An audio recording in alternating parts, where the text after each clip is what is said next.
আবারও biology one shot. আমি সৈকত পরামানিক দর্পণ একাডেমির পক্ষ থেকে স্বাগতম জানাচ্ছি বায়োলজি ওয়ান শট ক্লাসে। আজকে আমাদের অধ্যায়ের নাম হইল প্রাণীবিজ্ঞান দ্বিতীয় পত্রের প্রথম অধ্যায়, প্রাণীর বিভিন্নতা ও শ্রেণীবিন্যাস। এই অধ্যায়টা খুবই গুরুত্বপূর্ণ তোমাদের জন্য। এমন কোনো বছর যায় নাই যে বছরে এই অধ্যায় থেকে কোশ্চেন আসে নাই, এমন কোনো অ্যাডমিশন পরীক্ষা হয় নাই যে পরীক্ষায় এখান থেকে এমসিকিউ আসে নাই। যেহেতু প্রত্যেকটা বছর এখান থেকে কোশ্চেন থাকতেছে, এই জন্য এই অধ্যায়টা তোমাদের জন্য হিউজ গুরুত্বপূর্ণ একটা অধ্যায়। আরও একটা কথা অ্যাড করি, যে অধ্যায় থেকে যত বেশি প্রশ্ন হয় প্রত্যেক বছর যে অধ্যায় থেকে প্রশ্ন হবে সেই অধ্যায়ের প্রশ্ন একটু ডিপ হয়, একটু কঠিন হয়। এই জন্য এই অধ্যায়টা পড়ার সময় আমরা একটু বিস্তারিতভাবে পড়ার চেষ্টা করব এবং কথাগুলো মনোযোগ দিয়ে শুনব। আচ্ছা, শুরু করা যাক ক্লাসের পরবর্তী অংশ। তো দেখো, প্রথমেই সিকিউ টাইপ অ্যানালাইসিস, অর্থাৎ এই অধ্যায় থেকে কোন টপিকসগুলো পড়লে আমার সিকিউ প্রশ্ন কমন পড়বে। দেখো, এই অধ্যায় থেকে তুমি সিকিউ কমন করার জন্য তুমি যেটা পড়বে, 1 নম্বর তুমি পড়বে প্রাণী বৈচিত্র্যের কারণ।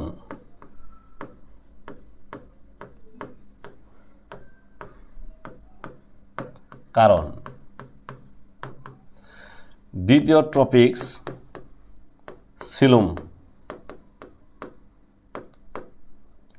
তারপর প্রতিসাম্যতা।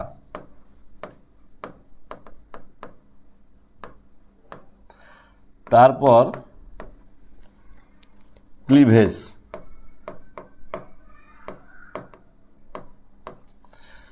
তারপর প্রধান পর্ব। তারপর করডাটা পর্বের শ্রেণীবিভাগ। করডাটা পর্বের শ্রেণীবিভাগ। তারপর করডাটা পর্বে যে সকল শ্রেণী আছে ওই শ্রেণীগুলোর বৈশিষ্ট্য। শ্রেণীগুলোর বৈশিষ্ট্য সাথে উদাহরণ। এই প্রধান পর্ব পড়ার সময়ও বৈশিষ্ট্য সাথে উদাহরণ। এই কয়েকটা টপিকস যদি আমরা একটু শাখা প্রশাখা বিস্তার করে পড়ি, তাহলে এই অধ্যায়ে যে কয়টা সৃজনশীল আসবে সেই কয়টা সৃজনশীল আমরা 100% অ্যান্সার করতে পারবো। এখানে আর কোনো ঝামেলা হবে না বলে আশা রাখি। আচ্ছা, এখন আমরা বেসিক থেকে চলে যাই মূল আলোচনার মধ্যে। প্রথমেই যে টপিকস, সেই টপিকসটা হলো যে কজেস অফ অ্যানিম্যাল ডাইভার্সিটি, অর্থাৎ প্রাণী বৈচিত্র্যের কারণ। আসলে প্রাণী বৈচিত্র্য জিনিসটা কি সেটা আমরা একটু বাস্তব উদাহরণ দিয়ে বুঝে নিই। দেখো, পৃথিবীতে অনেক জীব আছে, উদ্ভিদ আছে, শৈবাল আছে, ছত্রাক আছে, ব্যাকটেরিয়া আছে, ভাইরাস আছে, বিভিন্ন প্রাণী আছে। হ্যাঁ, বাঘ, ভাল্লুক, সিংহ, হাঁস, মুরগি, কবুতর, কেঁচু, জোঁক, ব্যাঙ, সাপ যা আছে, এই এত সংখ্যক জীব। এই জীবগুলো এখন পর্যন্ত আবিষ্কৃত প্রাণীর সংখ্যা কিন্তু আমরা জানি প্রায় 15 লক্ষ, উদ্ভিদের সংখ্যা প্রায় 5 লক্ষ। তাহলে এত উদ্ভিদ এবং প্রাণী যে পৃথিবীতে আছে, তুমি একটা জিনিস খেয়াল করো, এই জীবগুলোর চেহারা কি একটা আরেকটার মতো? সবগুলোর চেহারা কি একরকম দেখতে? সবগুলোর চেহারা কিন্তু একরকম না। আবার দেখো, তুমিও মানুষ, আমিও মানুষ, তারপরেও কিন্তু তোমার চেহারার সাথে কি আমার চেহারার মিল আছে? মিল নাই, ভিন্ন আছে। এই যে জীবগুলোর মধ্যে যে ভিন্নতা, একটা দেখতে আরেকটার মতো না, একজনের বৈশিষ্ট্য আরেকজনের মতো না, এর নামই হলো কি? প্রাণীর বিভিন্নতা বা প্রাণীর বৈচিত্র্য। এখন প্রশ্ন হলো, এই প্রাণীর বৈচিত্র্য কাকে বলে বা কেন হয়? তো বিজ্ঞানীরা রিসার্চ করে দেখছে যে আসলে 3টা কারণে প্রাণী বৈচিত্র্য হতে পারে। তার মধ্যে একটা কারণ হলো যে ওনারা বলছে যে তোমার পরিবেশগত কারণে বা বাস্তু সংস্থানগত কারণে তোমার প্রাণী বৈচিত্র্য মানে প্রাণীর চেহারার মধ্যে যে ভিন্নতা, প্রাণীর বৈশিষ্ট্যের মধ্যে যে ভিন্নতা, এই ভিন্নতা তৈরি হয়। তো 1 নম্বর কারণ হিসেবে তারা দিছে কি? পরিবেশগত বা বাস্তুতান্ত্রিক কারণ। দ্বিতীয় কারণ হলো প্রজাতিগত কারণ। 3 নম্বর হলো যে জিনগত কারণ। তাহলে বিজ্ঞানীদের গবেষণা হলো এই তিনটা, যে এই যে পৃথিবীতে এত সংখ্যক জীব, এখন পর্যন্ত আবিষ্কৃত 20 লক্ষ, ধারণা 200 কোটি। তাহলে এই 200 কোটি প্রাণী যদি আবিষ্কার হয়ও, তারপরও একটা প্রাণী আর একটা প্রাণীর মতো হবে না, একটা জীব আর একটা জীবের মতো হবে না। এর কারণ কি? এর কারণ ওনারা অ্যানালাইসিস করে বের করছে হলো তিনটা। পরিবেশগত কারণ, এর আর এক নাম বাস্তু সংস্থানগত কারণ, আর একটা হলো যে তোমার প্রজাতিগত কারণ, আর একটা হলো কি তোমার জিনগত কারণ। তাহলে এই তিনটার সমন্বয়ে এখন আমরা প্রাণীর বিভিন্নতা বা প্রাণী বৈচিত্র্যের সংজ্ঞা দিতে পারি। যেমন ধরো যে এখন এই প্রাণীরা বসবাস করে কোথায়? এই যে স্থলে মাটিতে বসবাস করে, জলে মানে পানিতে কি প্রাণী বসবাস করে না? ওইখানেও বসবাস করে। আবার বায়ুতেও বসবাস করে, পাখিরা উড়ে উড়ে বেড়ায়, এরা কিন্তু বায়ুতে বসবাস করে। তাহলে তোমার হলো যে জীব কোথায় পাওয়া যাবে? জীব পাওয়া যাবে জলে, জীব পাওয়া যাবে স্থলে, জীব পাওয়া যাবে কোথায়? বায়ুতে। বায়ুর আর এক নাম কি? খেচরে। তাহলে এই সকল কথার সমন্বয়ে এখন আমি তোমার অ্যানিম্যাল ডাইভার্সিটি অর্থাৎ প্রাণী বৈচিত্র্যের সংজ্ঞাটা দিতে পারি। দেখো সংজ্ঞাটা হবে কি এখন? জলে, স্থলে, খেচরে বসবাসকারী জীবসমূহের মধ্যে। তাহলে কোথায় বাস করতেছে? জলে, স্থলে, খেচরে মানে বায়ুতে বসবাসকারী জীবসমূহের মধ্যে পরিবেশগত, প্রজাতিগত, জিনগত কারণে যে ভিন্নতা, যে বৈচিত্র্য দেখা যায় তাকেই প্রাণী বৈচিত্র্য বলে।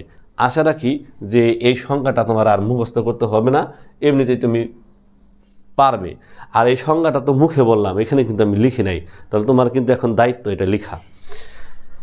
এখন এই কারণ হিসেবে তিনটা কারণ আমরা অলরেডি উল্লেখ করছি। এখন এই তিনটা কারণের একটা ব্যাখ্যা তোমাদের দিতে হবে, কারণ এটা মাঝে মাঝে 3 বা 4 নম্বরের কোশ্চেনে আসে।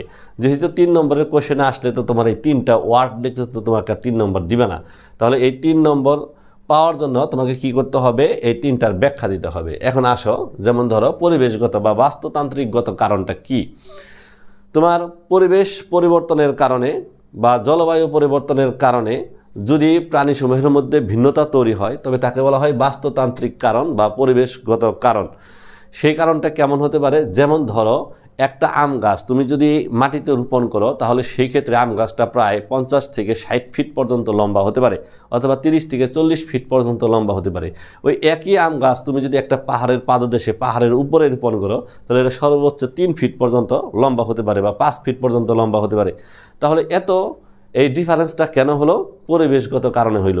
কারণ ওই পাহাড়ের উপরের পরিবেশ আর ভূমির নিচের পরিবেশ এক ধরনের পরিবেশ না। এই পরিবেশ চেঞ্জ হওয়ার কারণে এই আম গাছের, একই জাতের আম গাছের মধ্যে গঠনগত বা উচ্চতাগত একটা পার্থক্য তৈরি হয়ে গেল। আবার ধরো শীত প্রধান অঞ্চলের যে সকল ভাল্লুক আছে, এদের দেখতে সাদা হয়। আবার গরম প্রধান যে অঞ্চলগুলো আছে বা নাতিশীতোষ্ণ অঞ্চলের যে ভাল্লুকগুলো আছে, এগুলো দেখতে কালো হয়। তাহলে দেখো একই ভাল্লুক শুধু শীত প্রধান অঞ্চলে বসবাস করার কারণে সাদা, আর নাতিশীতোষ্ণ বা গরম অঞ্চলে বসবাস করার জন্য তারা আবার কি হয়ে যাচ্ছে?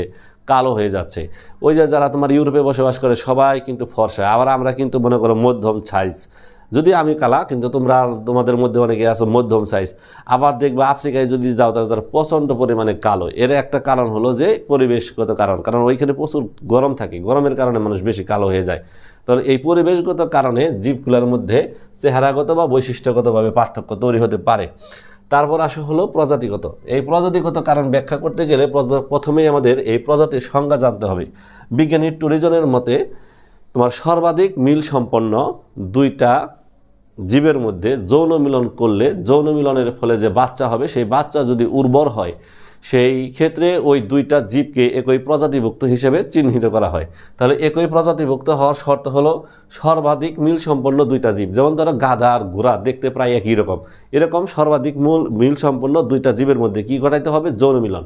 যৌন মিলনের ফলে তাদের যে বাচ্চা, সেই বাচ্চা যদি উর্বর হয়, উর্বর বলতে সে প্রজননে সক্ষম, মানে সে যদি প্রজননে সক্ষম হয় অর্থাৎ বংশ বিস্তারে যদি সক্ষম হয়, তাহলে সে হবে উর্বর। আর যদি সে প্রজননে সক্ষম না হয়, তাহলে সে হবে অনুর্বর। এখন গাধা আর ঘোড়া দেখতে প্রায় একই রকম, এই দুইটার মধ্যে তোমার কি করানো হইলো? যৌন মিলন করানো হইলো। যৌন মিলনের ফলে যে বাচ্চাটা হইল, সেই বাচ্চাটা উর্বর না। কারণ হলো যে সে নতুন বংশধর তৈরি করার ক্ষমতা তার নাই। তার এই বাচ্চাগুলারে আমরা সাধারণত খচ্চর বলে থাকি। তাহলে গাধা আর ঘোড়ার ক্রসে যে বাচ্চা তৈরি হয় তার নাম খচ্চর, আর এই খচ্চর উর্বর না। তাহলে গাধা এবং ঘোড়ার যৌন মিলনের ফলে যে বাচ্চা তৈরি হয়েছে সেটা উর্বর না হওয়ার কারণে গাধা আর ঘোড়া একই প্রজাতিভুক্ত না। তাহলে তোমার এই প্রজাতিগত কারণে বা প্রজাতির ভিন্নতার কারণে যে বৈচিত্র্য দেখা যায় তাকে বলা হয় কি প্রজাতিগত কারণ।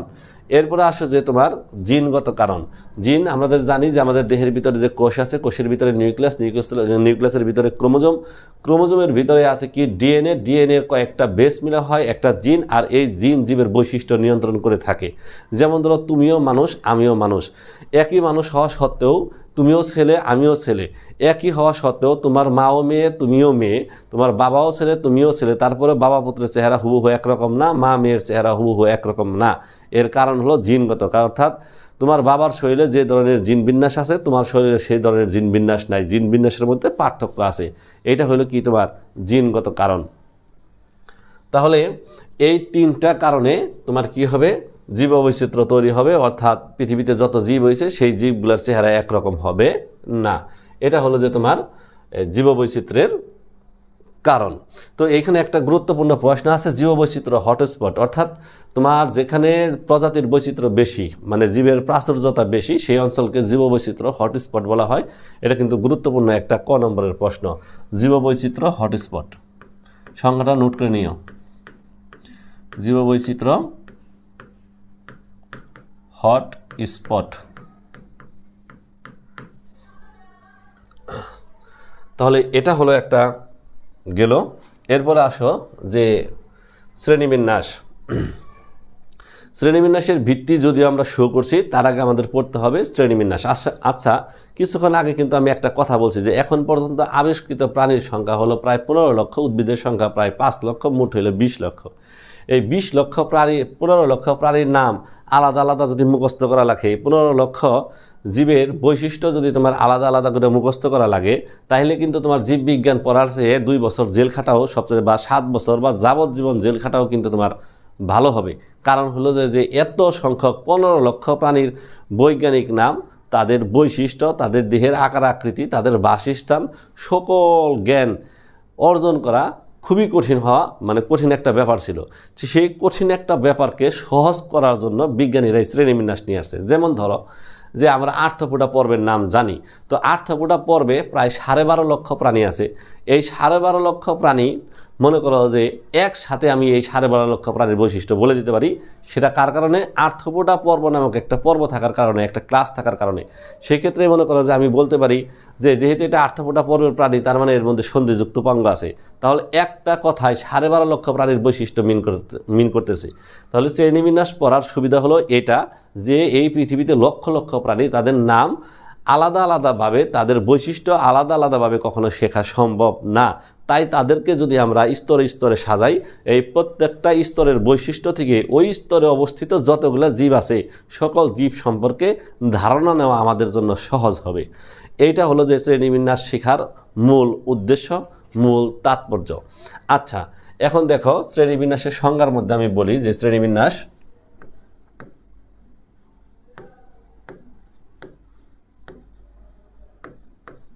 বা ক্লাসিফিকেশন সংজ্ঞাটা হলো যে বিশাল জীব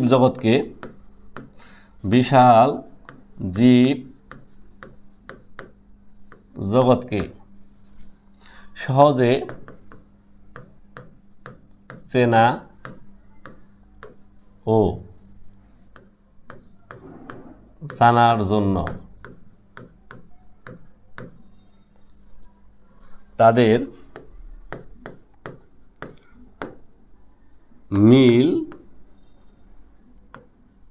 ও অমিলের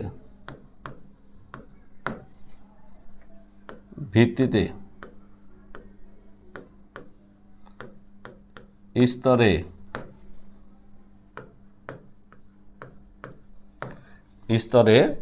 সজ্জিত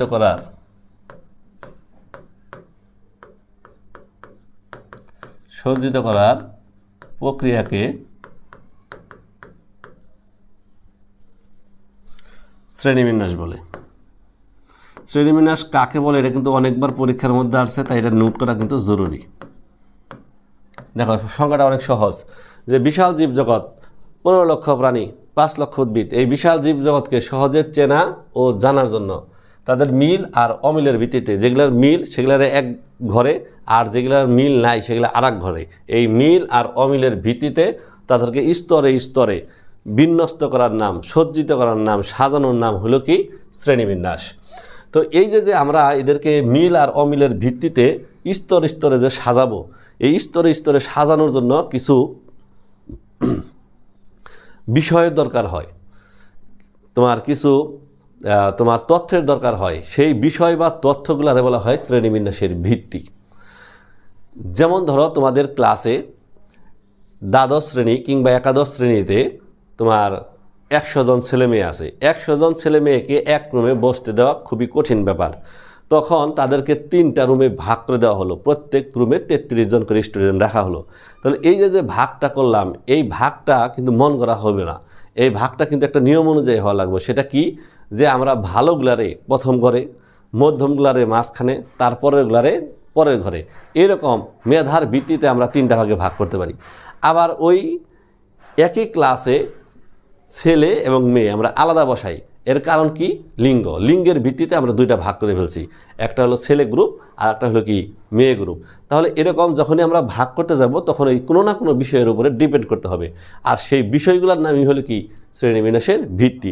যেমন ছেলে মেয়ে আলাদা বসায়, এখানে ডিপেন্ড করলাম কার উপরে, লিঙ্গের উপরে। আবার তোমার হলো যে 3টা শাখায় ভাগ করলাম, এখানে কিসের উপরে ডিপেন্ড করলাম, মেধার উপরে। তো এই যে সকল বিষয়ের উপরে ডিপেন্ড করে ভাগ করা হয়, সেই সকল বিষয়গুলো বলা হয় কি শ্রেণীবিন্যাসের ভিত্তি।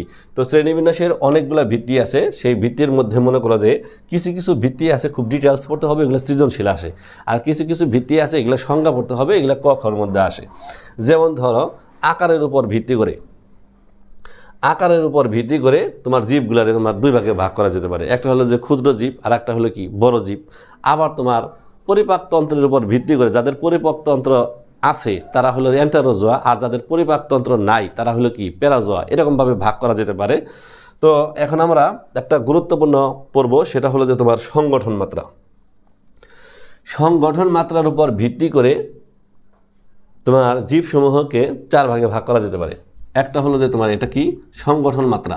সংগঠন মাত্রার উপর ভিত্তি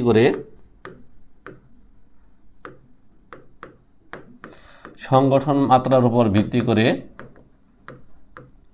পৃথিবীতে যত প্রাণী আছে সকল প্রাণীকে 4টা ভাগ করা যেতে পারে। একটা হলো কোষীয় সংগঠন মাত্রার প্রাণী, যেটা তোমার বইয়ের মধ্যে লেখা আছে কোষকলা সংগঠন মাত্রার প্রাণী। দ্বিতীয়টা হলো যে তোমার টিস্যু সংগঠন মাত্রার প্রাণী। তৃতীয়টা হলো অঙ্গ সংগঠন মাত্রার প্রাণী। চতুর্থ হলো অঙ্গতন্ত্র সংগঠন মাত্রার প্রাণী। তাহলে তোমার সংগঠন মাত্রার উপর ভিত্তি করে পৃথিবীতে যত জীব আছে, যত প্রাণী আছে, সকল প্রাণীকে 4টা ভাগে আমরা ভাগ করতে পারি। একটা হলো কোষীয় সংগঠন মাত্রা, টিস্যু সংগঠন মাত্রা, অঙ্গ সংগঠন মাত্রা, অঙ্গতন্ত্র সংগঠন মাত্রা। তো কোষীয় সংগঠন মাত্রা কি, যে সকল প্রাণীর দেহ শুধুমাত্র কয়েকটা কোষের সমন্বয়ে তৈরি, তারা হলো কোষীয় সংগঠন মাত্রার প্রাণী। পরিফেরা পর্বের প্রাণীরা হলো কি এই কোষীয় সংগঠন মাত্রার প্রাণী। তারপর আসে কি টিস্যু সংগঠন মাত্রার প্রাণী। টিস্যু সংগঠন মাত্রার প্রাণী বলতে কি বুঝি, যখন কোনো প্রাণীর দেহে কতগুলো কোষ মিলা টিস্যু তৈরি হয় বা কোষের মধ্যে কাজের ভিন্নতা তৈরি হয়, তখন তাদেরকে আমরা কি বলবো, টিস্যু সংগঠন মাত্রার প্রাণী। নিডেরিয়া পর্বের প্রাণীরা হলো কি টিস্যু সংগঠন মাত্রার প্রাণী। অঙ্গ সংগঠন মাত্রার প্রাণী, যখন কতগুলো কোষ মিলা অঙ্গ তৈরি করবে আর কতগুলো অঙ্গের সমন্বয়ে যখন একটা জীবদেহ তৈরি হবে, তখন আমরা তাকে বলবো হলো অঙ্গ সংগঠন মাত্রার প্রাণী। প্লাটি হেলমেন্থিস পর্বের প্রাণীরা হলো অঙ্গ সংগঠন মাত্রার প্রাণী। আর অঙ্গতন্ত্র সংগঠন মাত্রার প্রাণী কারা, যখন কতগুলো অঙ্গ মিলে অঙ্গতন্ত্র তৈরি করবে, আর এই অঙ্গতন্ত্র মিলে তোমার মনে করো একটা জীবদেহ তৈরি করবে, তখন তাকে আমরা বলবো কি অঙ্গতন্ত্র সংগঠন মাত্রার প্রাণী। তাহলে সংগঠন মাত্রার উপর ভিত্তি করে এই প্রাণীগুলোর 4টা ভাগ। কোষ দ্বারা তৈরি হলে কোষীয় সংগঠন মাত্রা, টিস্যু দ্বারা তৈরি হলে টিস্যু সংগঠন মাত্রা, অঙ্গ দ্বারা তৈরি হলে অঙ্গ সংগঠন মাত্রা, আর অঙ্গতন্ত্র হলে অঙ্গতন্ত্র সংগঠন মাত্রার প্রাণী। আর অঙ্গতন্ত্র সংগঠন মাত্রার প্রাণী কারা, তোমার নেমাটোডা থেকে শুরু করে কর্ডটা পর্ব পর্যন্ত যত প্রাণী আছে সকল প্রাণী কি অঙ্গতন্ত্র সংগঠন মাত্রার প্রাণী। এখন আমরা পড়ব হলো যে ভ্রূণ স্তর। ভ্রূণ স্তর এর উপর ভিত্তি করে প্রাণীর শ্রেণী বিভাগ। এই ভ্রূণ স্তর কি, এটা কিন্তু একটা গুরুত্বপূর্ণ ক নম্বরের প্রশ্ন। তো এখন আসো ভ্রূণ স্তরের সংজ্ঞাটা আমরা জানবো, তারপরে এর প্রকারভেদটা জানবো। এর আগে তা জেনে নেব যে এই ভ্রূণ স্তর কীভাবে তৈরি হয়। দেখো, তোমার পিতার দেহের এরকম শুক্রাণু, মাতার দেহের এরকম ডিম্বাণু, দুটি মিলে তোমার তৈরি হয় হলো জাইগোট নামক একটা কোষ, ডিপ্লয়েড কোষ। এই জাইগোট কোষটা ক্লিভেজ প্রক্রিয়ায় বিভাজিত হয়ে তোমার মনে করো যে 16 কোষ বিশিষ্ট একটা কোষপিণ্ড তৈরি করে, যে কোষপিণ্ডের নাম হলো যে তোমার মরোলা। এই মরোলার কোষগুলো একটা স্তরে এইভাবে সজ্জিত হয়। মরোলার কোষগুলো যখন এরকম একটা স্তরে সজ্জিত হবে তখন তাদেরকে বলা হবে বাস্টুলা। তারপর এই বাস্টুলার কোষগুলো একটু ভিতরের দিকে ইনভার্সন করবে। যখন ভিতরের দিকে ইনভার্সন করে তখন এই ধাপের নাম হয় গ্যাস্টুলা, এবং এই স্তরে আইসা 3টা কোষীয় স্তর তৈরি হয়। এই কোষীয় স্তরগুলোর নামই হলো কি ভ্রূণ স্তর। তাহলে দেখো, প্রথমে শুক্রাণু এবং ডিম্বাণু মিলে তৈরি হলো একটা কোষ যার নাম জাইগোট। যে জাইগোট থেকে তোমার আমার জীবন শুরু হয়েছিল, সেই জাইগোট বিভাজিত হয়ে একটা কোষপিণ্ড তৈরি করবে যার নাম মরোলা। এই মরোলার কোষগুলো একটা স্তরে সজ্জিত হবে যার নাম ব্লাস্টোলা। এই ব্লাস্টোলা স্তরের কোষগুলো এরকম ভিতরের দিকে ঢুকে গিয়ে 3 স্তর বিশিষ্ট একটা পর্যায় তৈরি করবে যার নাম গ্যাস্ট্রোলা। এই গ্যাস্ট্রোলা পর্যায়ে এসে কয়টা স্তর তৈরি হলো? 3টা স্তর তৈরি হলো। 3টা স্তরের বাইরের স্তরের নাম একটোডাম, মাঝের স্তরের নাম মেসোডাম, ভিতরের স্তরের নাম হলো এন্ডোডাম। এই 3টা স্তর তৈরি হলো। আর এই 3টা স্তর থেকে ভবিষ্যতে যে আমাদের যে অঙ্গ প্রত্যঙ্গ আছে দেহের, এই অঙ্গ প্রত্যঙ্গগুলা তৈরি হয়। তো এই ঘটনার উপর ভিত্তি করে আমরা কিন্তু এখন ভ্রূণ স্তরের সংজ্ঞা দিতে পারি। সেই সংজ্ঞাটাই আমরা কি বলবো? সেই সংজ্ঞাটাই আমরা বলবো যে ভ্রূণীয় যে সকল স্তর হতে ভবিষ্যতের অঙ্গ তৈরি হয় তাকে ভ্রূণস্তর বলে। বইয়ে কিন্তু সংজ্ঞাটা ভালো না, তোমরা একটু লিখে নাও। তাহলে ভবিষ্যতের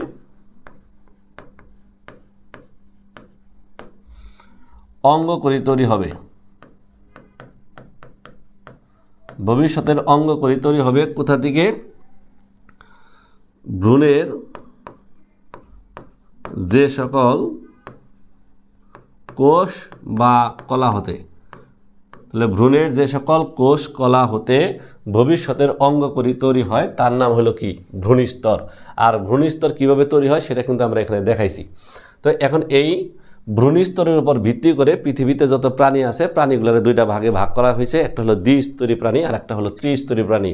এই যে এখানে কিন্তু 3টা স্তর তৈরি হয়েছে। যদি 3টা স্তর তৈরি হয়, যদি এরকম 3টা স্তর তৈরি হয় তবে তাকে বলা হয় ত্রিস্তরী প্রাণী। আবার অনেক সময় এরকম 3টা স্তর তৈরি না হয়ে 2টা স্তর তৈরি হয়। 2টা স্তর তৈরি হলে তাকে বলা হয় দ্বিস্তরী প্রাণী। অর্থাৎ ভ্রূণস্তরের উপর ভিত্তি করে পৃথিবীর সকল প্রাণীকে 2টা ভাগে ভাগ করা গেল। একটা হলো দ্বিস্তরী প্রাণী আর একটা হলো ত্রিস্তরী প্রাণী। ত্রিস্তরী প্রাণীর ক্ষেত্রে 3টা স্তরই থাকবে। সেই 3টা স্তরের নাম কি? সবচাইতে বাইরে একটোড্রাম, মাঝে যেটা থাকবে সেটা হলো মেসোড্রাম, আর ভিতরে যেটা থাকবে তার নাম এন্ডোডাম।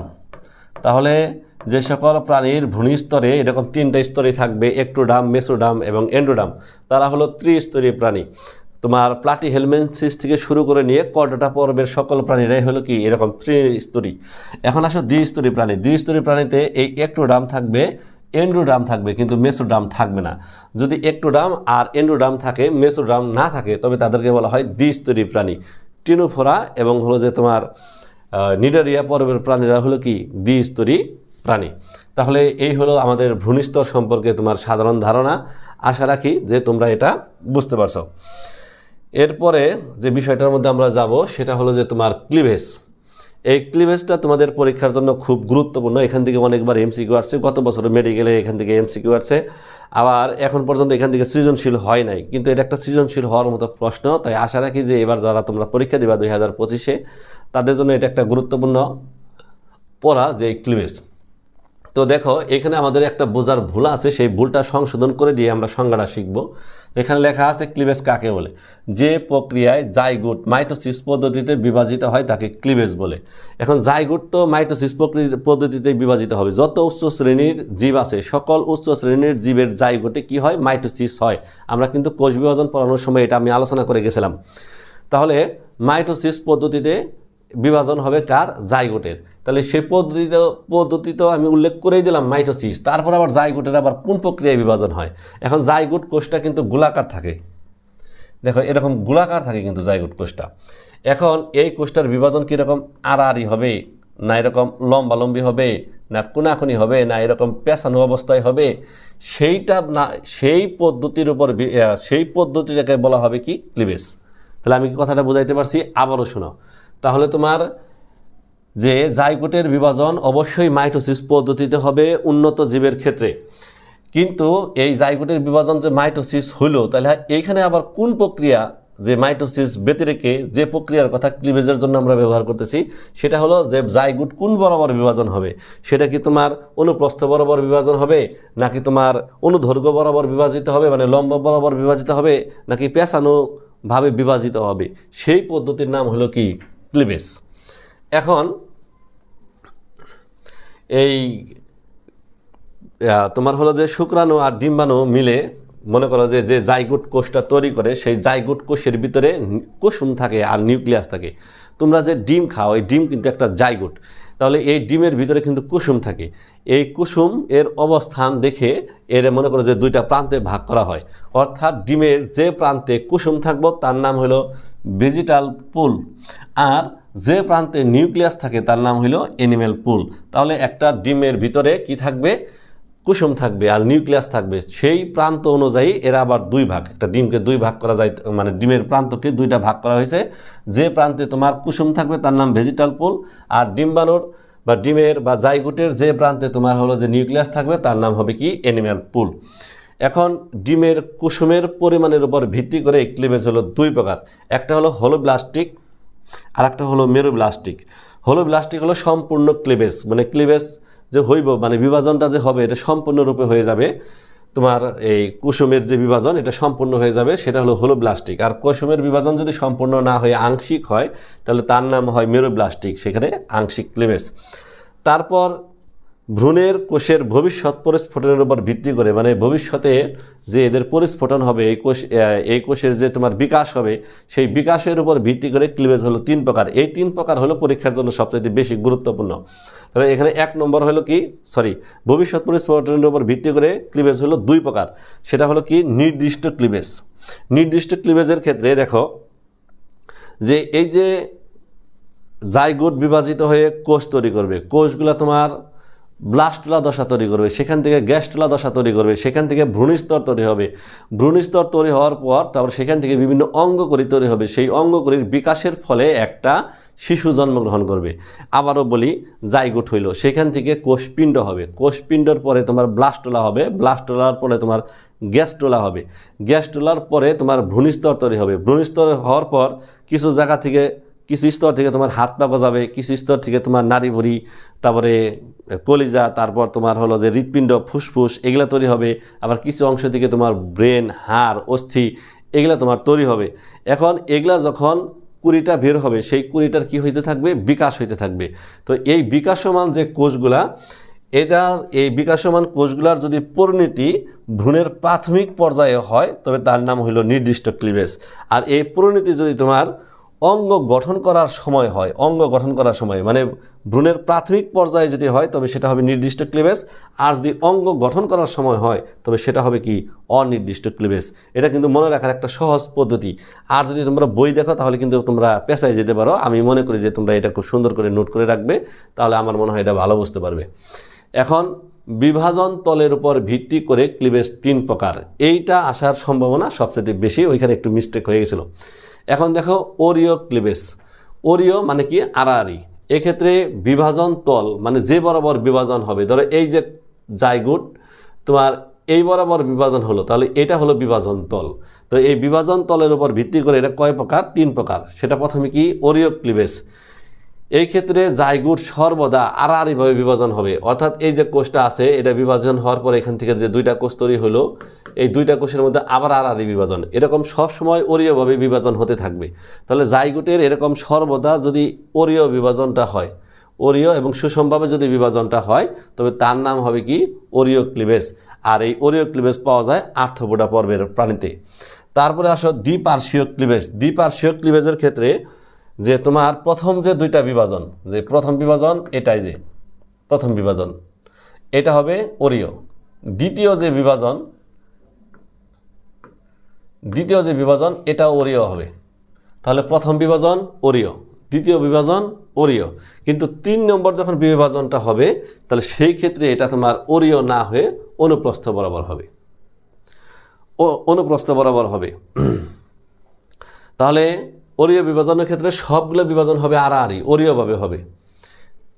আর দ্বিপার্শ্বীয় বিভাজনের ক্ষেত্রে দ্বিতীয় বিভাজন পর্যন্ত হবে ওরিও, তৃতীয় বিভাজন যখন হবে তখন হবে অনুপ্রস্থ। তাহলে তাকে বলা হবে দ্বিপার্শ্বীয় তোমার ক্লিভেজ। আর এটা পাওয়া যায় কোথায়? কর্ডাটা পর্বের প্রাণীদের মধ্যে। আর এই জন্য এদের তোমার প্রতিসাম্যতাও কি হয়? দ্বিপার্শ্বীয় হয়। এরপর আসে হলো সর্পিল ক্লিভেজ। সর্পিল ক্লিভেজের ক্ষেত্রে তোমার যেটা হবে সেটা হলো যে তোমার ওই যে আমরা বলছিলাম যে ভেজিটাল পুল আর হলো যে তোমার অ্যানিম্যাল পুল। তো এই ভেজিটাল পুলের ব্লাস্টোমিয়ার, অ্যানিম্যাল পুলের ব্লাস্টোমিয়ারের সাথে এই যে ভেজিটাল পুলের ব্লাস্টোমিয়ারের সাথে চক্রাকারে তোমার সামান্য স্থান পরিবর্তন হয়। তাহলে তোমার এই বিভাজনের সময়, তোমার ক্লিভেজের সময়, ক্লিভেজের বিভাজনের সময় তোমার অ্যানিম্যাল পুলের ব্লাস্টোমিয়ারের সাথে আর ভেজিটাল পুলের ব্লাস্টোমিয়ারের কি হয়? আংশিক স্থান পরিবর্তন হয়। আর তার নাম হবে কি? সর্পিল ক্লিভেজ। তো আশা রাখি যে তোমরা এই ক্লিভেজ অংশটুকু বুঝতে পারছো। এরপর আসা হলো যে শ্রেণীবিন্যাসের আরেকটা ভিত্তি, যার নাম হলো সিলুম। সিলুম শব্দের অর্থ কি? দেহ গহ্বর, দেহের ফাঁকা জায়গা। এখন এখানে একটা জিনিস আছে, যেমন ধরো দেহে কিন্তু অনেক জায়গায় ফাঁকা আছে, যেমন ধরো চোখের পিছনে ফাঁকা আছে, মাথার ভিতরে ফাঁকা আছে, হাড়ের ভিতরে ফাঁকা আছে, তারপর মনে করো যে শরীরের এই যে বুকের ভিতরে এখানে ফাঁকা আছে, তারপর বিভিন্ন জায়গায় এরকম কি আছে? ফাঁকা স্থান আছে। তাহলে ফাঁকা স্থান থাকলেই সে কিন্তু আবার মানে সেটা কিন্তু আবার দেহ গহ্বর না। মানে দেহ গহ্বর দ্বারা বোঝানো হচ্ছে গহ্বর মানে ফাঁকা জায়গা, দেহ মানে দেহের ভিতরে। তাহলে দেহের ভিতরের ফাঁকা জায়গার নাম কি আসতেছে? সিলুম। কিন্তু সকল ফাঁকা জায়গা সিলুমের অন্তর্ভুক্ত হবে না। সিলুমের অন্তর্ভুক্ত হওয়ার জন্য তোমার 4টা শর্ত মানতে হবে। তাহলে দেহের সকল ফাঁকা জায়গা সিলুম না। যে সকল শর্ত অবলম্বন করলে ফাঁকা জায়গাগুলো সিলুম হবে সেই সকল শর্ত হলো 4টা। এই ফাঁকা জায়গা অবশ্যই দেহপ্রাচীর এবং পৌষ্টিক নালীর মধ্যবর্তী জায়গায় হতে হবে। পৌষ্টিক নালী মানে আমাদের নাড়িভুঁড়ি, এবং দেহপ্রাচীর মানে যে আমাদের উপরের যে মাংসপেশি, যে চামড়ার সাথে যে মাংসপেশি, এই মাংসপেশি আর নাড়িভুঁড়ি এই দুইটার মাঝখানে ফাঁকা জায়গা। তোমরা যদি কোরবানির সময় তুমি এই গরু জবাই করা দেখো, সেই ক্ষেত্রে গরুর পেটের থেকে যখন ভুঁড়িটা বের করে তখন দেখবা পেটের যে প্রাচীরটা আছে এই প্রাচীরটা কাটার পর ভিতরে একটা ফাঁকা জায়গা থাকে। মানে তোমার এই যে নাড়িভুঁড়ি আছে, নাড়িভুঁড়ি এবং এই প্রাচীরের মাঝখানে ফাঁকা জায়গা থাকে। ফাঁকা জায়গা না থাকলে কিন্তু যখন এটা কাটে, প্রাচীরটা কাটে, ফাঁকা জায়গা না থাকলে তখন কিন্তু নাড়িভুঁড়িও কেটে যাইতো। ফাঁকা জায়গা থাকার কারণে কিন্তু নাড়িভুঁড়িটা কাটে না। এখানে দেখবা স্পষ্টভাবে অনেকখানি জায়গা ফাঁকা থাকে। এই ফাঁকা জায়গাটা সিলুমের অন্তর্ভুক্ত হবে, এটা হলো 1 নম্বর শর্ত। আর এই ফাঁকা জায়গা অনেক সময় তরল পদার্থ দ্বারা পূর্ণ থাকতে পারে, তরলে পূর্ণ গহ্বর হতে হবে। আর এই ফাঁকা জায়গা তৈরি হওয়ার জন্য দেহপ্রাচীর এবং পৌষ্টিক নালী উভয় দিকে পেরিটোনিয়াম নামক একটা পর্দা থাকতে হবে। আর এই সিলুমটা অবশ্যই মেসোডাম, ওই যে ভ্রূণের যে 3টে স্তর বলছি, একটোডাম, এন্ডোডাম, মেসোডাম, অবশ্যই এটা এই মেসোডাম থেকে উৎপত্তি হতে হবে। তাহলে সিলুম হওয়ার জন্য 4টা শর্ত, যে দেহপ্রাচীর এবং পৌষ্টিক নালীর মধ্যবর্তী ফাঁকা জায়গা সেটা হবে তরলে পূর্ণ, এবং সেটা হবে পেরিটোনিয়াম নামক পর্দা দ্বারা আবৃত, এবং এটা অবশ্যই উৎপত্তি হবে মেসোডাম থেকে। এই 4টা শর্ত মানলে সেই ফাঁকা জায়গার নাম আমরা সিলুম বলতে পারবো। আচ্ছা, তো এই সিলুমের উপর ভিত্তি করে প্রাণীসমূহকে 3টা ভাগে আমরা ভাগ করতে পারি। এটা কিন্তু অনেকবার পরীক্ষার মধ্যে আসছে। দেখো পরীক্ষার মধ্যে যেভাবে আসছে সেটা হলো যে এই যে 3টা ছবি, অ্যাসিলোমেট, সিডোসিলোমেট, ইউসিলোমেট, এই 3টা ছবি কিন্তু অনেকবার পরীক্ষার উদ্দীপকের মধ্যে ছিল। এই 3টা ছবি কিন্তু তোমাকে অবশ্যই মনে রাখতে হবে। যাই হোক, আমি এখন সংজ্ঞার মধ্যে যাই। যে সিলুমবিহীন অ্যাসিলোমেট প্রাণী, তাহলে যে সকল প্রাণীদের দেহে সিলুম নাই মানে ফাঁকা জায়গা নাই তারা হলো অ্যাসিলোমেট প্রাণী। পরিফেরা, নিডেরিয়া, প্লাটিহেলমিনথিস, এই 3টাই কিন্তু অ্যাসিলোমেট। এদের ভিতরে কোনো সিলুম থাকে না, মানে ফাঁকা জায়গা থাকে না। তাহলে ফাঁকা জায়গা যদি না থাকে তাহলে এর ভিতরে কি থাকে? এই ফাঁকা জায়গার মধ্যে প্রাথমিক অবস্থায় প্যারেনকাইমা, স্পঞ্জি প্যারেনকাইমা কোষ থাকে। ওই প্রাণীটা যখন বড় হয়, পরিণত হয়, তখন ওই প্যারেনকাইমা কোষের পরিবর্তে মেসেনকাইমা আর পেশি দ্বারা ওই অঞ্চলটা পূর্ণ থাকে। ছবির মধ্যে দেখলে আমরা বুঝতে পারবো। এই যে দেখো, এই যে তোমার ব্লাস্টোলা যে আছে, ব্লাস্টোলার যে প্রাচীরটা, এই যে ব্লাস্টোসিল বলে, ব্লাস্টোমিয়ার বলে, এই স্তর দ্বারা কোষ দ্বারা পূর্ণ। আর এই ফাঁকা জায়গাটা যে আছে, এই ফাঁকা জায়গাটা হলো যে তোমার এই ব্লাস্টোসিল। এই ব্লাস্টোসিল পুরোপুরি এরকম ফাঁকা থাকার কথা ছিল, দেখো এখানে পুরোপুরি ফাঁকা। এরকম পুরোপুরি ফাঁকা থাকার কথা ছিল, কিন্তু এই ফাঁকা জায়গাটা এই যে তোমার স্পঞ্জি প্যারেনকাইমা টিস্যু পরবর্তীতে তোমার এই মেসেনকাইমা আর পেশি দ্বারা যেটা পূর্ণ হয়ে গেছে, কোনো ফাঁকা জায়গা নাই। এই জন্য এটা হলো কি অ্যাসকুলোমেট সিলুমবিহীন প্রাণী। তারপরে আসো অপ্রকৃত সিলুম।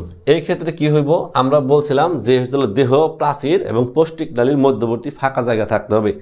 এই অপ্রকৃত সিলুমের ক্ষেত্রে দেহ প্রাচীর এবং পৌষ্টিক নালীর ভিতরে মধ্যবর্তী জায়গা ফাঁকা জায়গা আছে, কিন্তু সেই ফাঁকা জায়গায় দ্বিতীয় যে শর্ত ছিল পেরিটোনিয়াম নামক পর্দা থাকতে হবে, এই পেরিটোনিয়াম নামক পর্দা থাকে না। না থাকার কারণে এই জাতীয় সিলুমগুলারে তোমার প্রকৃত সিলুম না বলে অপ্রকৃত সিলুম বলা হয়ে থাকে, বা সিউডো সিলুম বা ছদ্ম সিলুম বলা হয়ে থাকে, যেটা পুরোপুরি সিলুম না। এই যে এখানে দেখো, এই যে দেখো পেরিটোনিয়াম পর্দা, এই যে দেখো পেরিটোনিয়াম পর্দা, এই যে দেখো পেরিটোনিয়াম পর্দা, কিন্তু এখানে দেখো শুধু এখানে পেরিটোনিয়াম পর্দা থাকলেও 4 অংশে, এই যে এখান দিয়ে কোনো পেরিটোনিয়ামের পর্দা নাই। এই পেরিটোনিয়ামের পর্দা না থাকার কারণে একে বলা হয় কি সিউডোসিলুম।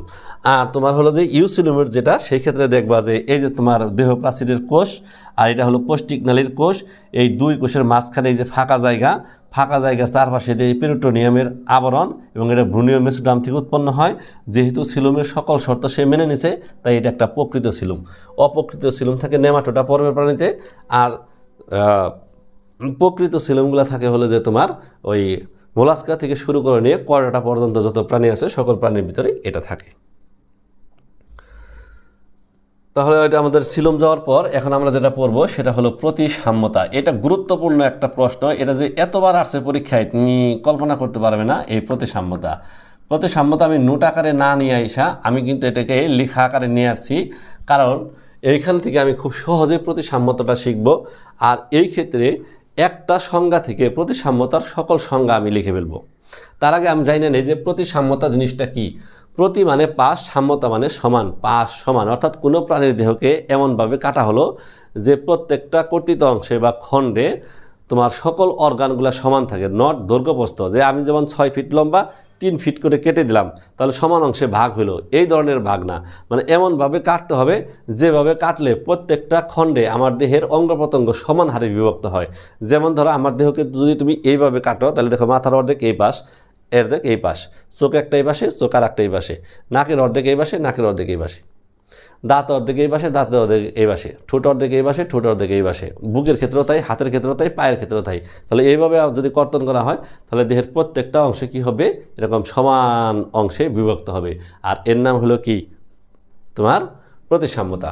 এখন দেখো এই প্রতিসাম্যতার আমি সংজ্ঞাটা লিখব, এই সংজ্ঞাটা তোমরা সাথে সাথে নোট করবে।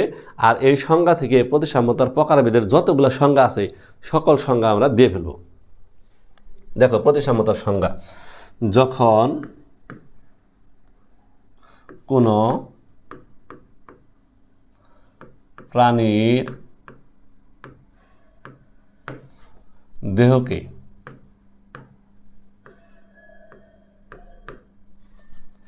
কোনো অক্ষ বরাবর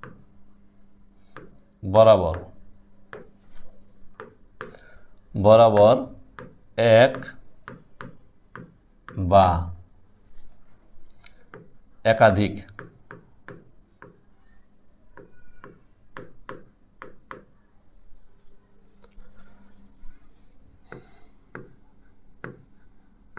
ছেদনতলে ছেদ করলে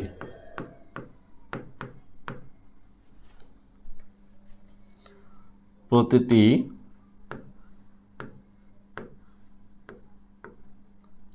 অংশ সমান হয়,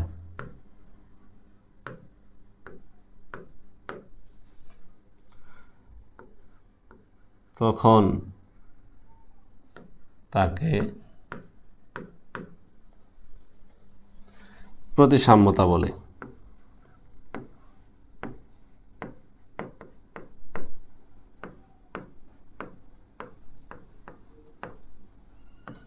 তাহলে প্রতিসাম্যতার সংজ্ঞা লিখলাম, যখন কোনো প্রাণীর দেহকে কোনো অক্ষ বরাবর এক বা একাধিক ছেদন তলে ছেদ করলে প্রতিটি অংশ সমান হয়, তখন তাকে প্রতিসাম্যতা বলে।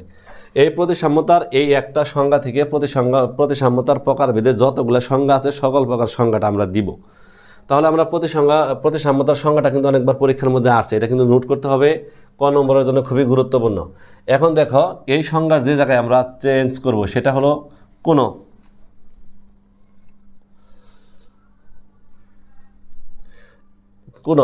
এখানে চেঞ্জ হবে।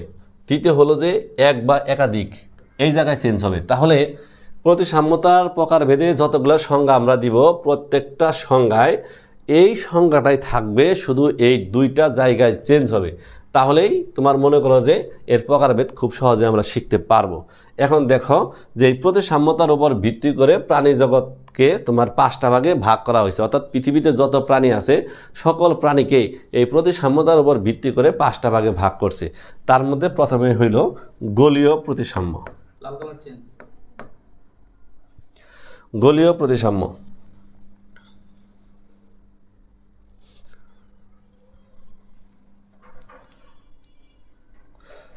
গোলীয় প্রতিসাম্য।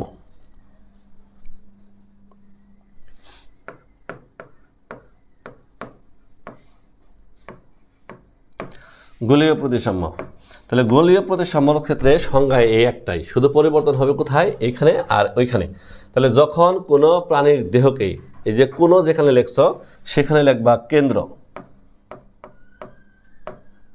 কেন্দ্র, আর কেন্দ্র অক্ষ বরাবর এক বা একাধিক যেখানে লিখছ সেখানে লিখবা যে কোনো। তাহলেই তোমার গোলীয় প্রতিসাম্যর সংজ্ঞাটা কমপ্লিট। দেখো যখন কোনো প্রাণীর দেহকে কোনোর জায়গায় কেন্দ্র অক্ষ বরাবর এক বা একাধিকের জায়গায় যে কোনো ছেদনতলে ছেদ করলে প্রতিটি অংশ সমান হয়, তখন তাকে কি বলবো, গোলীয় প্রতিসাম্য বলবো।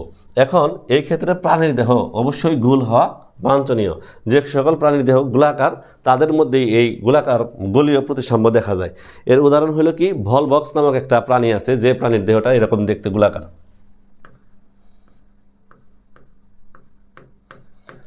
এরকম গোলাকার দেহ, এই গোলাকার দেহ হওয়ার কারণে তাকে কেন্দ্র অক্ষ বরাবর যে কোনো ছেদনতলে ছেদ করলে প্রত্যেকটা অংশ কি হয়, সমান হয়। এখন 2 নম্বর অরীয় প্রতিসাম্য। অরীয় প্রতিসাম্য, সেই ক্ষেত্রে সংজ্ঞা ওই একটাই, শুধু ওই 2 জায়গায় চেঞ্জ। যখন কোনো প্রাণীর দেহকে এই কোনো যেখানে লিখছ সেখানে লিখবা তুমি কি, লম্ব। লম্ব, লম্ব অক্ষ বরাবর যেখানে লিখছো তুমি এক বা একাধিক সেখানে লিখবা 2 এর অধিক, 2 এর অধিক। তাহলেই তোমার অরীয় প্রতিসাম্যতার সংখ্যাটা শেষ। তাহলে যখন কোনো প্রাণীর দেহকে লম্ব অক্ষ বরাবর 2 এর অধিক ছেদনতলে ছেদ করলে প্রতিটি অংশ সমান হয়, তখন তাকে বলা হবে কি, অরীয় প্রতিসাম্য। তাহলে অরীয় প্রতিসাম্যর সংজ্ঞাটাও আমরা এই একটা সংজ্ঞা থেকে কমপ্লিট করলাম। তবে এই ক্ষেত্রে প্রাণী দেহ হওয়া লাগবে লম্বা, এরকম লম্বা দেহ থাকবে, এইভাবে একবার, এইভাবে একবার, কোনাকুনি একবার, এই কোনা একবার, এরকম 2 এর অধিক লম্ব অক্ষ বরাবর ছেদ করা যাবে, তখন তার নাম হবে কি, তার নাম হবে হলো অরীয় প্রতিসাম্য। এরপরে আসো যে তোমার দ্বি-অরীয় প্রতিসাম্য। অরীয় প্রতিসাম্যের উদাহরণ হলো হাইড্রা, বিশেষ করে নিরেরিয়া পর্বের প্রাণীরা হলো কি, অরীয় প্রতিসাম্য। এখন আসো দ্বি-অরীয় প্রতিসাম্য। দ্বি-অরীয় প্রতিসাম্যর ক্ষেত্রে তোমার যেটা হবে সেটা হলো যে কোনোর জায়গায় আবারও বরাবরের মতো লম্ব অক্ষ বরাবর, আর যেখানে তুমি লিখছো 2 এর অধিক এখানে লিখবা 2টি ছেদনতল। তাহলে সংজ্ঞা ক্লিয়ার, 2টি।